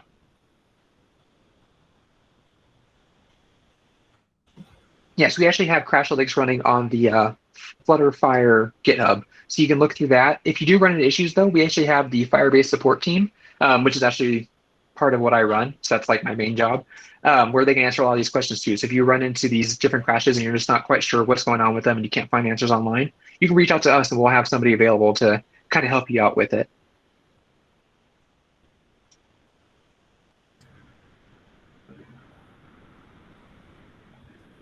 Okay, and next question, it says, is there a chat or messaging plugin? So we have Firebase messaging for like notifications and some other stuff. For the chat part, you'd probably have to make that yourself. I know I've seen a lot of examples using the real-time database though, to actually have that real-time chat aspect of it. We actually have some videos from Puff from IO a couple years ago where he made a chat app from scratch using real-time database. So you might want to just check into that and see how they did it. But yeah, nothing out of the box immediately. Thanks. Which one was that one? I already marked it. Sorry. No, that's okay. I guess like the first one was you can mark it as answer. This one? Yeah. Oh, okay. And now is the next question. As Android use material design and iOS another style, how Flutter make the adjustment between both? Yep. So that was actually one of the slides that we covered a little bit ago. Let me see if I can find that here real quick for you. Let's see. Here we go. We present this. So that's where you would actually call that platform.isIOS or platform.isAndroid. And then you just display whatever the widget's going to be in the actual tree hierarchy in your UI. So if they're on iOS, then you're going to give them this Cupertino slider, which is coming out of this Cupertino Dart package. Or if they're on like web or mobile, then this slider is going to be a standard material one. This is where it took me a while to understand this, but and I'm going to do a little segue here, right? It took me a while to understand this, but it made sense once I understood that it was just, the code that you're writing isn't what the device is running. It's sort of getting recompiled for that native language. And games work like that, right? When you make video games, oftentimes you're trying to write it in one platform and distribute it to many platforms. So you'll write it in C++, but then it gets like recompiled to the native platform like the Xbox or the PC. And that's almost exactly what Dart and Flutter is doing, right? It's giving you this one language and you write it one way and then it deals with the difference. So like maybe Paul, tell us about this, right? Because Apple iOS 14 is coming. So Dart must have had to do a whole lot to make sure that when that comes through, that those widgets still work, right? Because Dart's going to try to write a file that works on the new iOS 14. Tell us about that. Oh man, yeah, I have no idea. That might be more something for the actual Flutter team to tell you how that part's going to work. Yeah, how it works, yeah, but conceptually, right? Though you got some guys back there that are and folks that are really making it happen, so that we don't have to worry about the changes. Yep. So I want to put you on the spot before the next question because I brought up that games thing. Without an audio support, gosh, I don't really see that working, right? People must be working very hard to make a game in Flutter because they have to make their own audio layer. Yep. Yeah, no, so I mean, games is probably one of the big areas where I wouldn't use Flutter. It's a great tool for other things, but when it gets to that point, it's kind of hit and miss. There are some third-party packages that'll give you audio support, but again, it's not going to be as easy as some other things like using Unity or even like some of the other Android or iOS third-party SDKs for games. But kind of on that note, since it's a nice little segue, we actually have Firebase SDKs for Unity that are working. So if somebody is working on a game, they might actually want to go with the Unity route and then be able to access all the stuff from Firebase that way. That's really good. That's really good to know because the 60 frames per second that Flutter promises almost makes you think, ooh, games, but you're saying, nope, Unity might be the route there. Yeah, I'd probably definitely go with like the Unity route for that one. And plus, you're still going to get the whole cross-platform aspect of it because Unity is built from the ground up for running similarly natively on different platforms. I didn't know that. That's amazing. Yep. Can I speak? Is it possible? What's up, Ben? To jump on this question, the question about Android and iOS. I want to ask the question about the style, the looking. Is it the same looking on Android and on iOS also? Yeah, so depending on which components you're using. The looking. Once we have code our application, are we going to have the same looking on Android and on iOS? I'm sorry, you broke up a little bit there. We have some problems with your audio. Can you ask your question in Slido and we will answer to you? We will take your question as soon as. And Ben, I'll cover for you because I think I know what you're asking. Ask it in Slido, and then I'll see if I can get it right. I think he's saying the apps don't look the same if you're in iPhone versus Android, and that's because the widget, let's just say, I don't know, the slider widget, right, on the side is going to look one way in Android and it'll look very different in iOS. Exactly. And I think that's what he's wondering is, what about that? Gotcha. Yep. So the platform has a lot of this stuff. So like what we have on this screen here, but then I think a lot of it's also just kind of auto-magically handled as well. So it kind of conforms to what's standard on that device so that you don't have to like have an iOS app that looks like it was done on Android. Okay. That's a part of the native thing then, right? It keeps it feeling native? Yep. So it's just going to draw it out depending on which iOS that it's actually running on. Okay, great. Let's go to the next question. All right. Next question is, how does Flutter scale with larger applications? Does it have a lot of nesting? So yes, there's a lot of nesting, but it does scale really well with larger applications. So the team that actually works on Flutter has done a whole bunch of optimizations to make that less awful. So they actually are like doing some weird things to traverse the different nodes and whatnot that are inside of that tree hierarchy and make it efficient. So, and then everything is just being drawn every time when it needs to be done. So it's not taking super long. You don't run into a lot of like jitter and whatnot. I guess tonight the Anonymous is the VIP of the night. All the questions are from this Anonymous. Next. Very smart person, Anonymous, right? Very good questions, that Anonymous person. All right. And I believe it is the one at the top. In real-time database, can we store data for each user? Yep. So what you would want to do, so I don't have anything actually in this tree. I thought I did. But what you would do is basically each user would basically, since they have a like a user ID from auth, you can then create a node for them inside of the real-time database. And then what you would do is you'd use some security rules. So you make sure that their auth ID is matched up to whatever that node ID is, so that only that user can read that node out of the real-time database. Big emphasis on security rules, though. Make sure that you actually have them set up and secure for your users, just so they're not viewing the wrong data or no one else has access to their data. Okay. Next question. If the app is using the Google authentication, the Flutter app, should we need to take any permission to publish the app on the Play Store? Not that I know of. I think it should be pretty solid.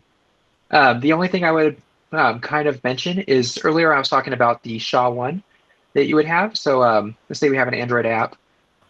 If you put in a SHA-1 here, for your debug key, you're actually going to want to also add in a second fingerprint for your release key. Otherwise, the app that's on the Play Store is not going to be able to use like Google Sign-In or dynamic links because it's not going to be signed with the same certificate that you're using with Firebase. So that's probably the only consideration I would really consider with authentication and actually putting things up on the Play Store. And what you just said there is actually more tricky than you just made it sound, right? Yeah, no, it's a mess. There's a little bit of detail, and I haven't personally done it. I've kind of been looking for an excuse to go through that process because we've been using our apps internally in this world in using Firebase and even Flutter, right? But we haven't needed. Well, one of our guys actually we kicked off our Flutter group here in the Capital District with one of our guys making a fun Flutter app that just told stories about another coworker, right? And that was it. You could just go and you could see stories about him. But he got through the whole process of taking that app and getting it on the Play Store. I could go to the Play Store and bring that thing down to my device. And that's a whole story, right? To talk about someday. Yep. Yeah, the SHA-1s are actually just kind of a constant pain for us. So again, like if you absolutely do not need to put a SHA-1 key in here, like unless you're using Google Sign-In or dynamic links, you're honestly better off not putting one there, just because then you don't run into these issues when you're trying to push things to the Play Store.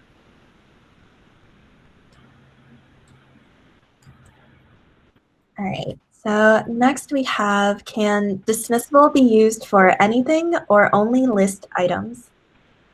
You know, I don't know on that. I would assume it can actually be used on other things. I don't see What's why some not. context there? Like, let's say I don't know what dismissible is. Like, help us out a little bit. Like, give us some color on that.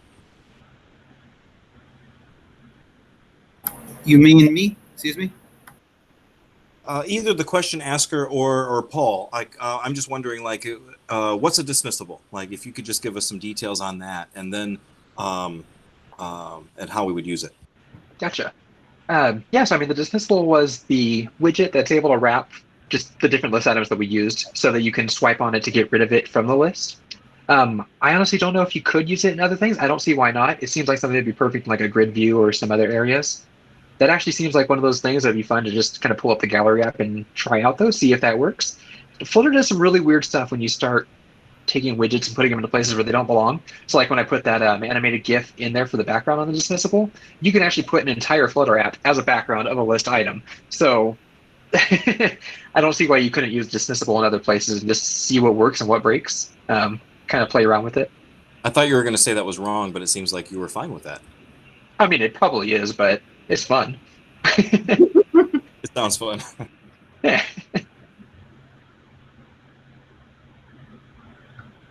Next question. Sure thing. So the question is, how would you suggest us beginners to learn Flutter? Oh yeah, I mean that's actually kind of a fun one too. So the Flutter docs are absolutely amazing. They already have this like get started setup, and they also have a bunch of samples. There's the gallery app that you can use if you learn better by just kind of playing with an app.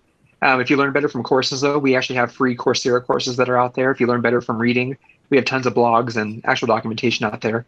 It really depends on your learning style and what's going to be best for you. But the Flutter team itself has actually put together pretty much every avenue you can think of to release content to help you out and get running with that. But personally, I would start with the Flutter documentation page and then move from there. I think the Flutter team even released that free course from App Brewery. I will check to see if the link to see if it's still available to offer, and I will share it with all the attendees. Awesome. And you will build like 10 or 13 apps for the beginning. So I think it's a good start. Okay. Next questions. For Firebase, can we import data as JSON into Firebase? Yep. Let me see if I can share this here. Let's see, where do we have that? Yeah, so if you actually go into the real-time database, we have these little 3 dots here, and you can just import your JSON. We can't see your screen right now. Because we were seeing gotcha. the questions. But it is super easy. If you wanted to take over and present, it would be great because this is really important for when you're debugging, right? Sometimes what you'll do is you will export your JSON, you will do something to your Cloud Functions, it will completely mess up your data, and then you will re-import that thing that you just exported because, oops. But if you wanted to present and show us what that looks like. Yep. Sorry about that. I have my thing set up to sharing, so I didn't realize you couldn't see it. So I've been like showing multiple screens this whole time. I think the course is still free, so I shared the link with everybody. So here we are. He's showing us Firebase, and we're looking at the database, but specifically we're looking at the real-time database. Yep. So we actually have these 3 dots here. This is where you'd be able to import your JSON or export and so forth. So if you want to make up your own backups every so often, you can just go ahead and export the JSON as it exists within your real-time database, and then come back and import it later if you end up breaking everything while you're testing or working with stuff, or just if you need general backups because it's a production app. You can also navigate down into nodes. Like let's say you had a little bit of a tree here, and you can just export only the thing, only the level that you're at. So I don't know if it's easy to display that here, but you don't have to. You don't have to export the whole thing. You can import just one node, or export and import one node. Just oh yeah, here he goes. He's going to show us a deeper. Yeah, let me see if I have anything that has yeah, here we go. So you'd be able to jump in and just say, hey, here's this node that I want to have, and then you can export based off of that. Yep. But this is what the data is actually going to look like. Just like kind of the data structure you would see for a real-time database. compared to Firestore, which is going to be this function set, which let me switch over to another app that actually has data. So this is what I was talking about earlier, where you can actually reference items. So we have this flashcards, which is just going to point to a reference of another item, which just happens to be in these data structures here, which are then another reference. And it's a whole different way of thinking about things in this NoSQL world. Wow, that's great. I need to learn this. I haven't gotten into this side of Firebase, and I think I'm missing out big time. Yeah, it's pretty fun. I mean, it takes a little bit to get into it. I still don't know if I'm doing this correctly. So, but yeah, they exist. The idea of references is what excites me, right? It's like the data's only written once, but I get to like look at it without rewriting it. Because that's what I'm doing personally in my real-time database is a whole lot of cloud functions that just rewrite things into another node so I can look at it real quick. But yeah, so someday, this is something I could learn about. Yep. Yeah, it's kind of just a nice way to organize everything, and then you're not writing everything multiple times and trying to find it and whatnot. You just kind of reference back to it as you need it.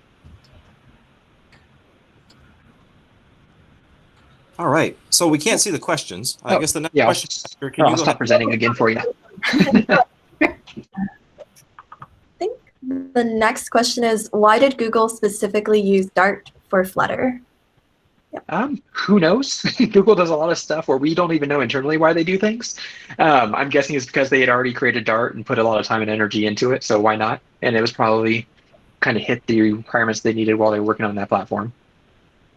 It's kind of like any business. Who knows?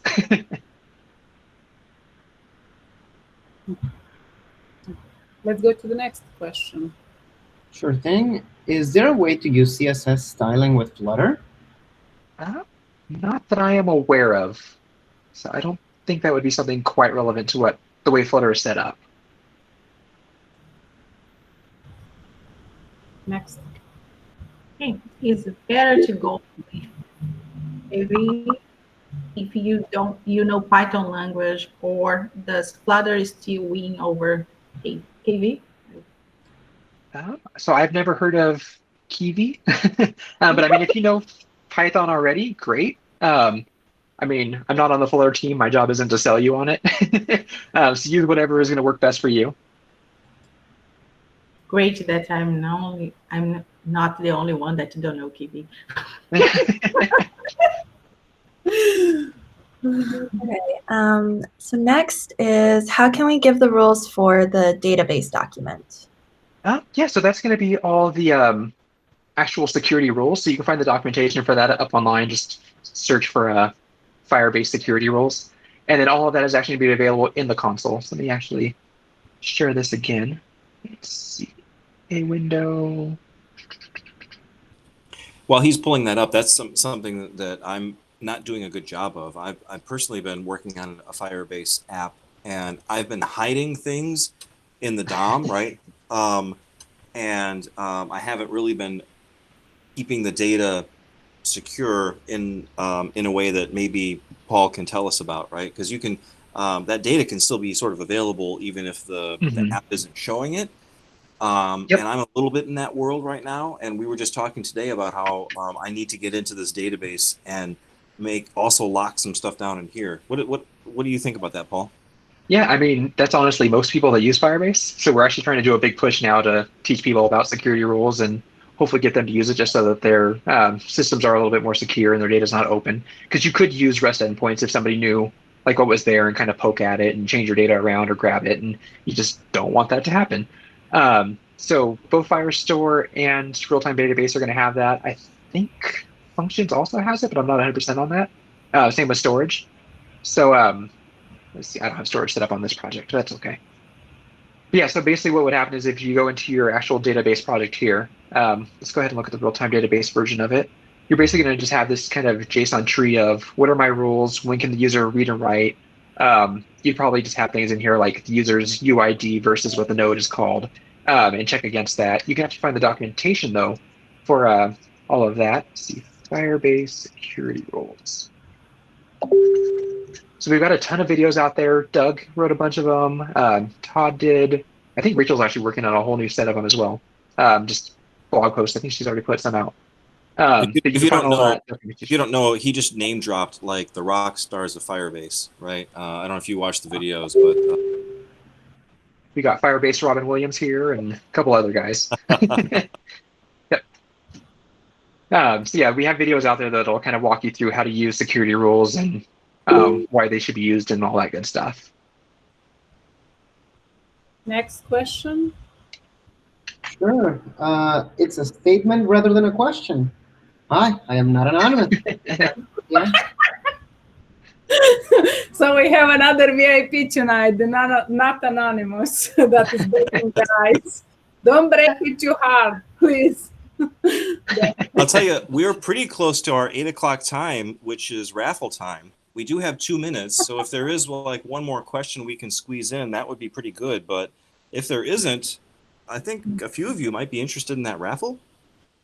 We still have like 7 questions. Yeah, we have like 7 questions. If we Yep, go but we only have 2 minutes, and we have to be done by 9 o'clock. So if we want the raffle, we can only do one more question. Let's go with the next question. Can I clarify my questions? You mentioned in the slide that the Flutter cannot access native APIs, but Flutter is native and in it or itself.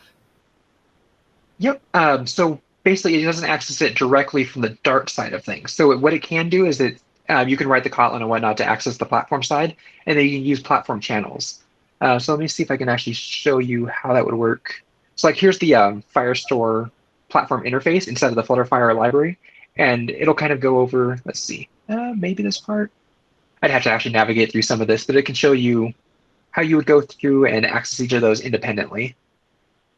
Yeah, so like the code would be in here to show you how you get the Dart side over to the Kotlin side so you can access those native APIs. It's just not going to be a direct answer for it. So it just basically means there's a little bit more work involved.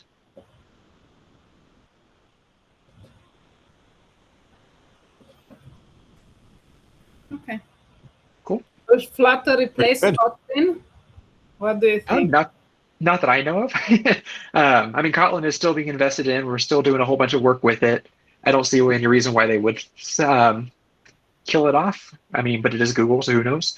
But I mean, at this point, they're different tools altogether. Mm-hmm.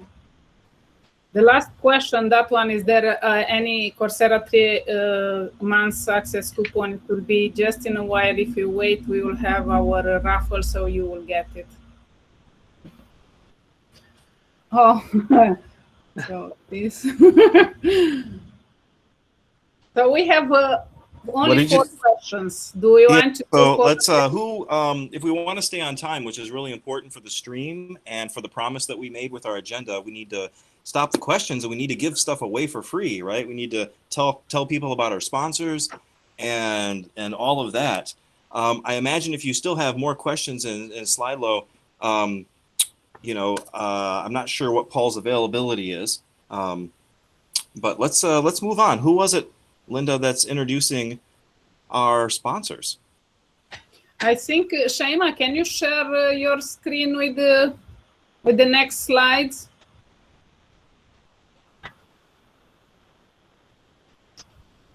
Otherwise, I will go if she's not. Can you give me a feedback, Shaima? There we go. Oh, okay, I did. Perfect. Yeah, we can see that. Thank you. So she's showing us the feedback form. If everyone, please jump in and fill this out. From what I understand, correct me if I'm wrong, you're going to fill this out, and we're going to use your name from this form to add you to the wheel of names. Is that right, Sarah? Yes, I add the link in the chat now because they cannot copy from the presentation. So yeah.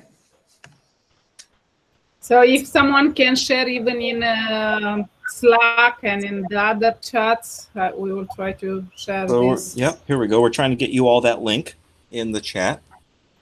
The attendance link. I'm looking for it as well. If someone beats me there, thank you. Good, that is nice.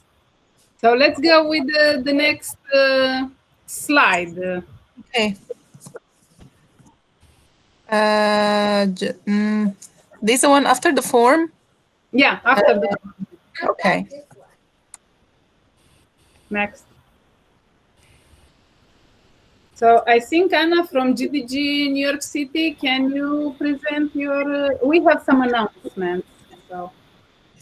Hi, yes, absolutely. Thank you very much. It's been a wonderful event, joint event. My name is Anna. I proudly represent GDG NYC, and my co-organizer Ralph and I started helping this wonderful foundation called Positive Planet. It helps underrepresented people start a business, become entrepreneurs, and generate an income for themselves. And the foundation is launching in the US. It's founded by a famous European economist and French presidential advisor called Jacques Attali. And there are many projects, but I'm really happy to be part of this effort.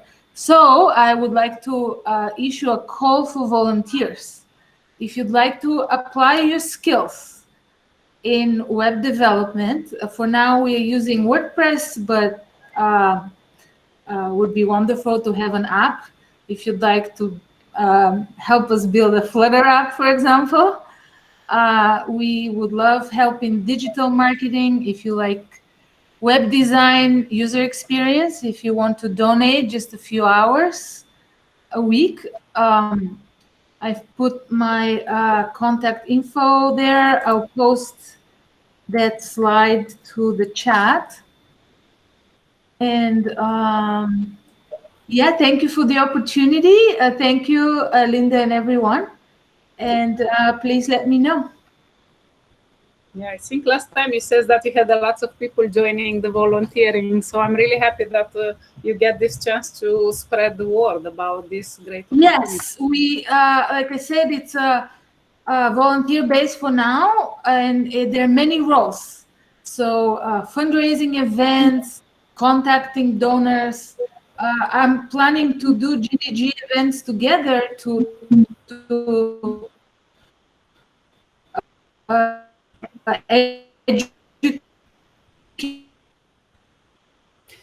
I think you are breaking up, Anna, and can you hear me? And actually, we didn't say thank you to Paul. I don't know if he is still on the call with all this organization. I almost forgot to. I don't know what's going on with me today. I almost. I see Paul's still with us. He really wants to know who's going to win. So, you know. Thank you, Paul. Yeah. Thank you for everything. I'm sorry we forgot. Oh, yeah, no problem. Thank you all for having me. Let's go. Let's do that, though. Let's real quick. Yeah. Everyone's mic muted. Let's all give him a round of applause. It'll be silent. We very much appreciate, Paul, your information. It was really great. Yay! Woo! Oh, yeah, hey, welcome. Great job. You have done great job. Yay! Useful. So we wish. Oops.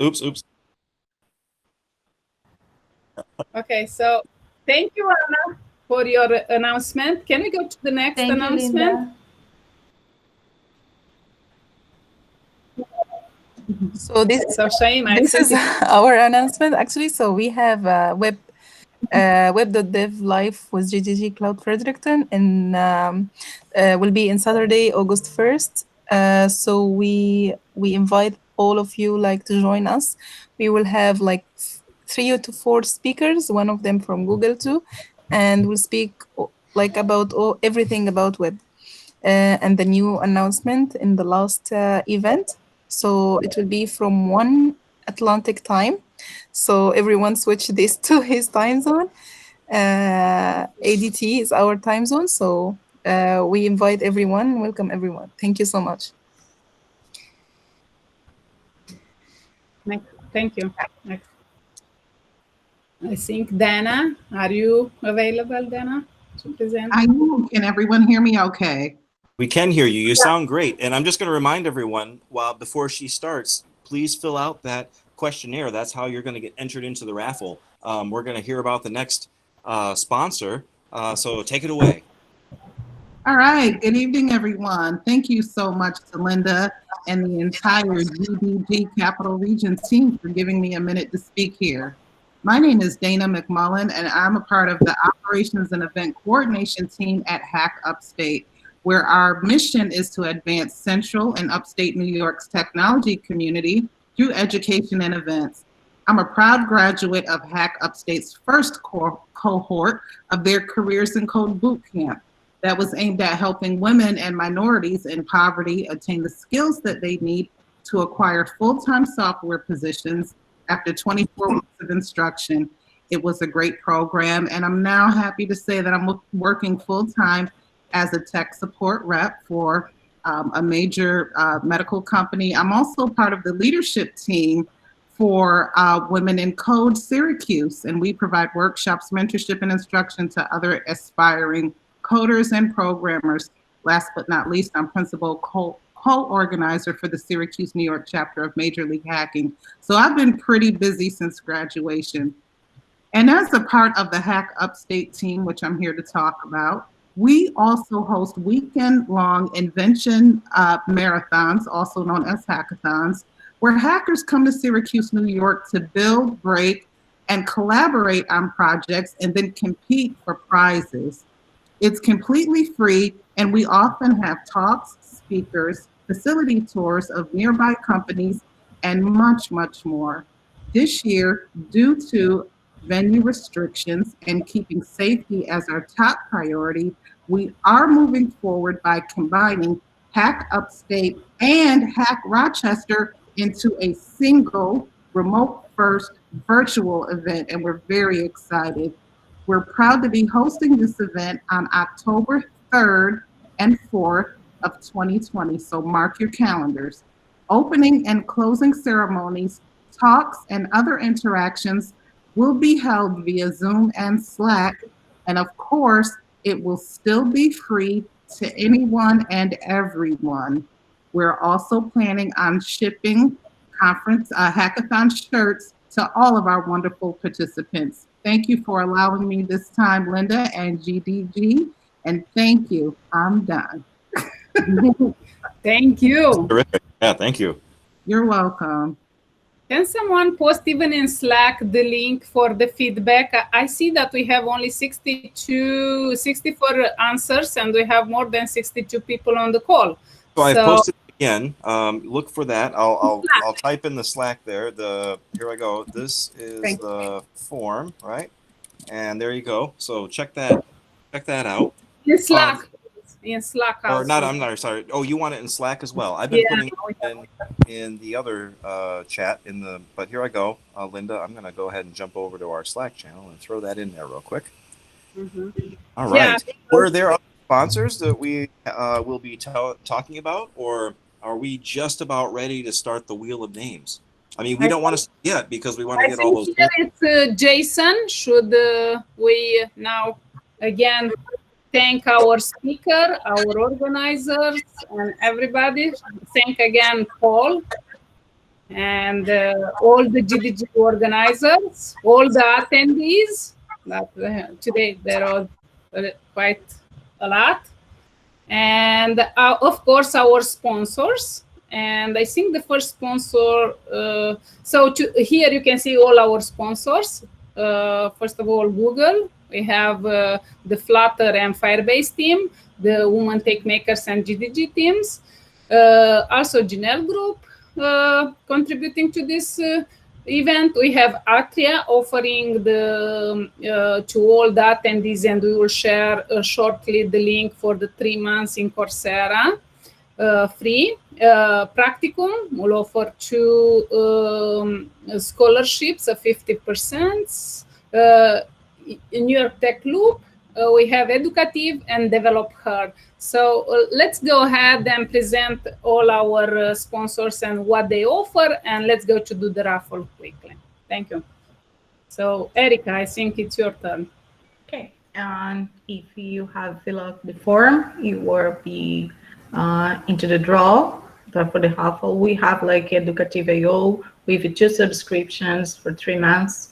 Also, we have a practical 2 scholarships and flat backline Also, we have like Coursera course for all attendees that we talked about before. And we have also the developer her that they give to us specifically promotion for women. Okay, so let's go with the first sponsor. I think it's Vishal. Can you go to the next slide?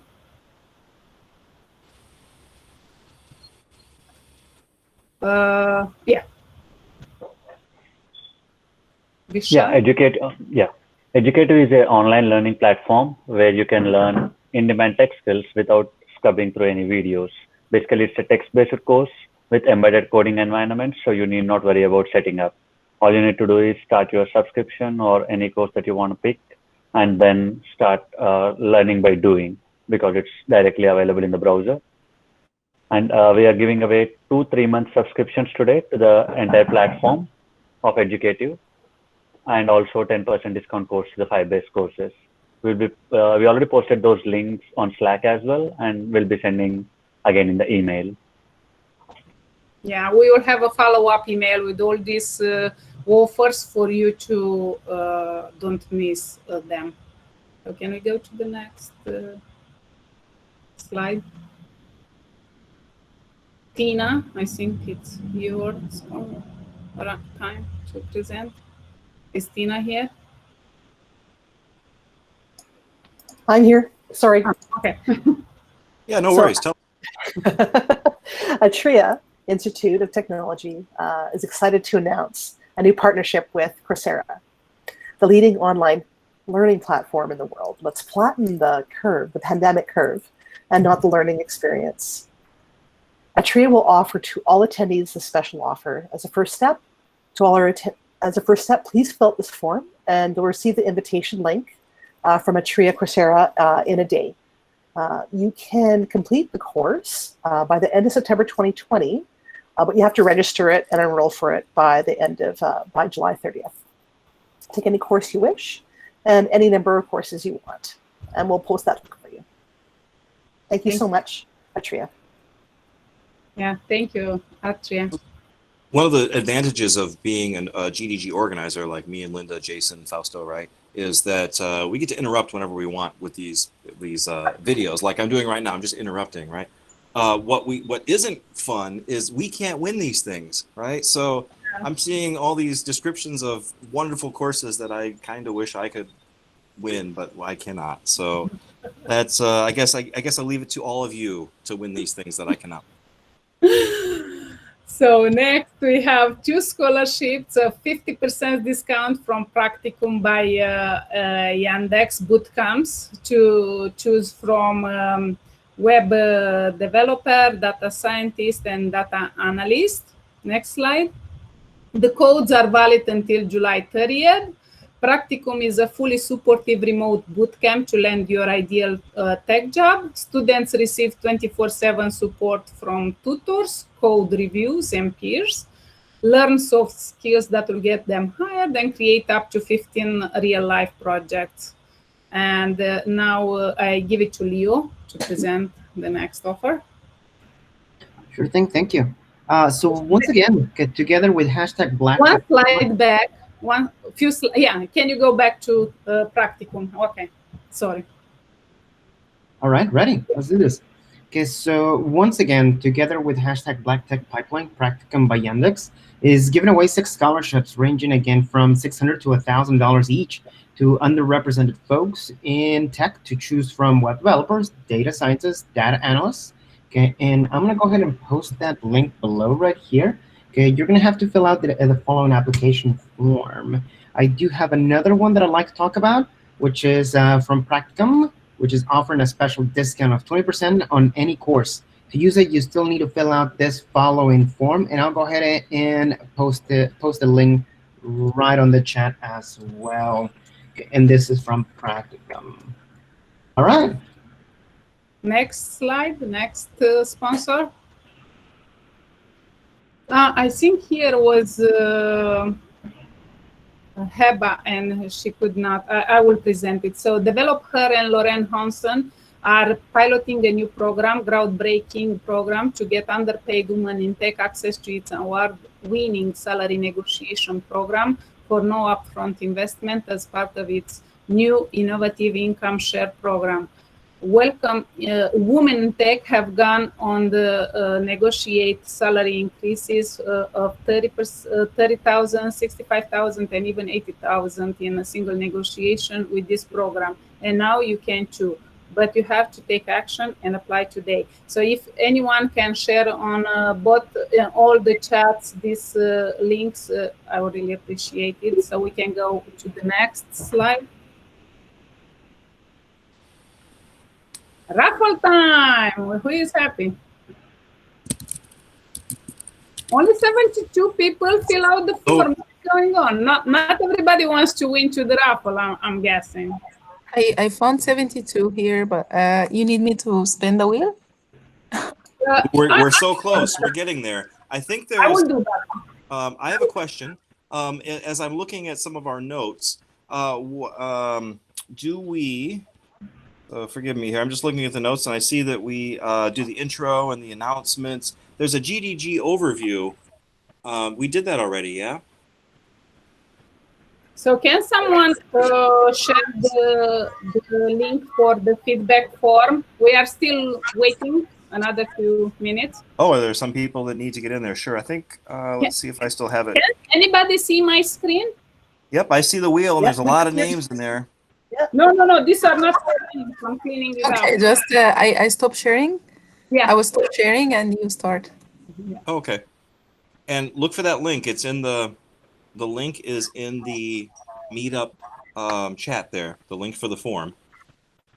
Let's Maybe. post even in Slack. All the links, if anyone can post, even the Coursera free course and everything. Please go ahead and when in Slack, share it with our attendees. So. Linda, maybe you can put that Slack channel link in the meetup link. Some people are wondering where that Slack channel is at.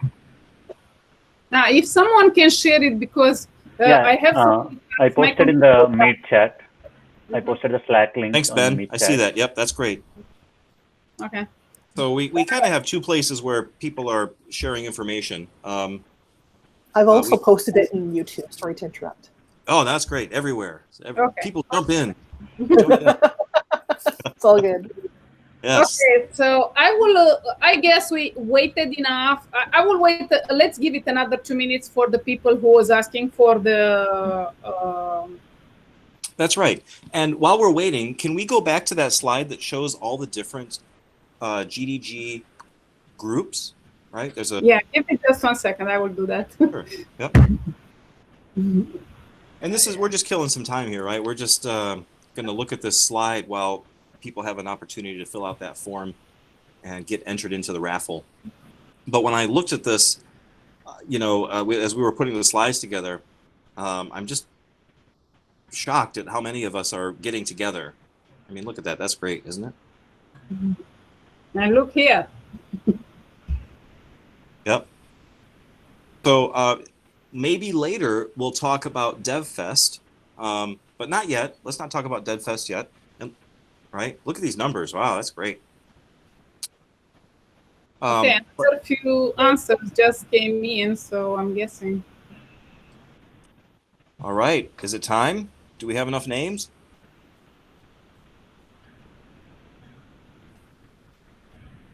I think it's time.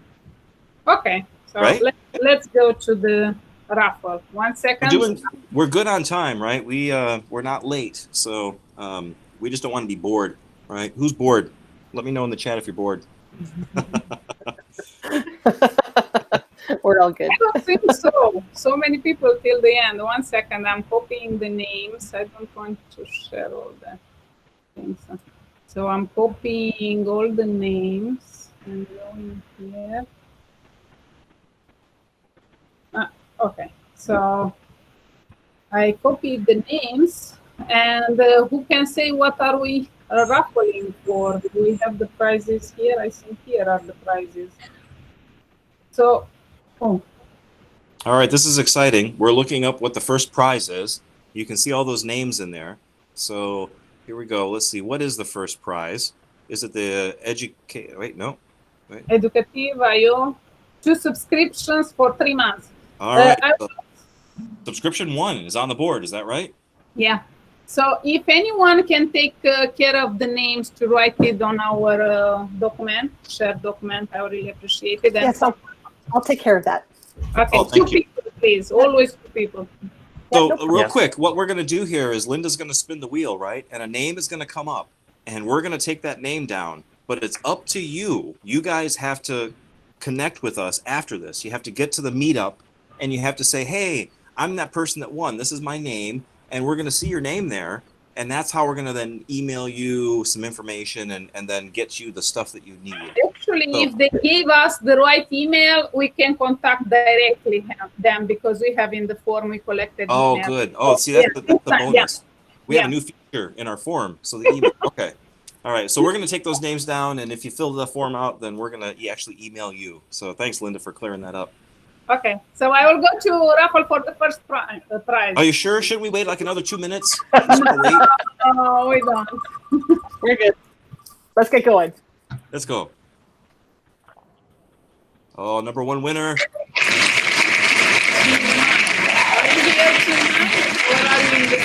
Congratulations, Chinmay. Okay. Very good. Chinmay, if you're here, please post in the chat so we can congratulate you as well. Oh, yeah. Right. Please write his whole name because he didn't write his full name. So if you can write down even the. Will do. Name. Thank you. You're welcome. Okay, next, let's raffle for a practicum scholarship. Ooh, she's keeping us guessing. We don't even know. All right. This is exciting. I will shuffle. Let's go.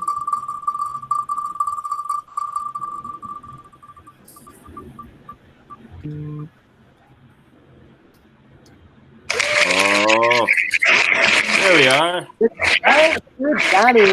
Well, congratulations. Congratulations. We have all these background noises here. So you did it 2 times. I will remove it 2 times. That's great. So we have 2 winners. What did you just win? What was that thing we just gave away? The practicum scholarship. Practicum 50% scholarship. Oh, that's great. Okay. What's next, Linda? Let's do the Educativa.io because all the others are there already in chat. So let's do the Educativa.io subscription for 3 months. Okay. All right.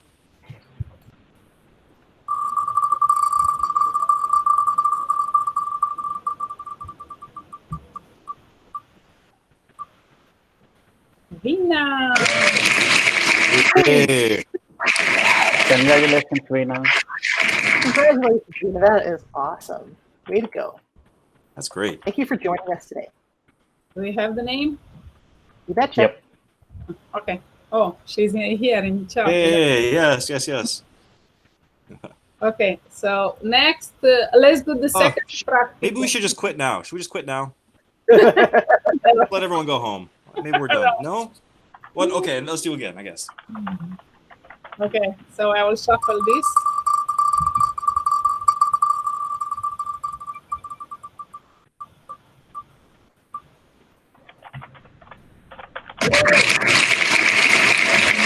Evan Moore, congratulations. Thanks for joining us today. Okay. Enjoy your scholarship.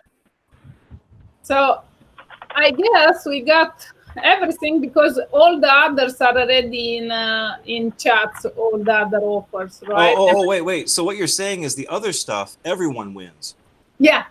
Oh, well, that's great. Oh, look at that. So, okay, so those 2 bottom things, everyone gets Actually, those. this is for Black people in tech, this is for women in tech, and this is for all the attendees. So that is fabulous. We cover everybody. Thank you. Thank you, everybody, for attending. Oh.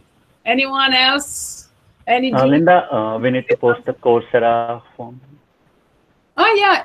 Can you take it from the run-off show? Is the last link in the run-off show? Can anybody take it? Please, I'm sorry. So Yeah, I think I'm doing it. everybody's waiting for that link, so please do.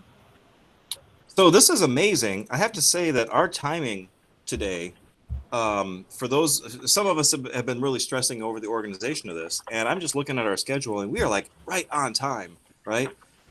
Which means that there's like half an hour for all of us just to chat, right? We're done with the official stuff.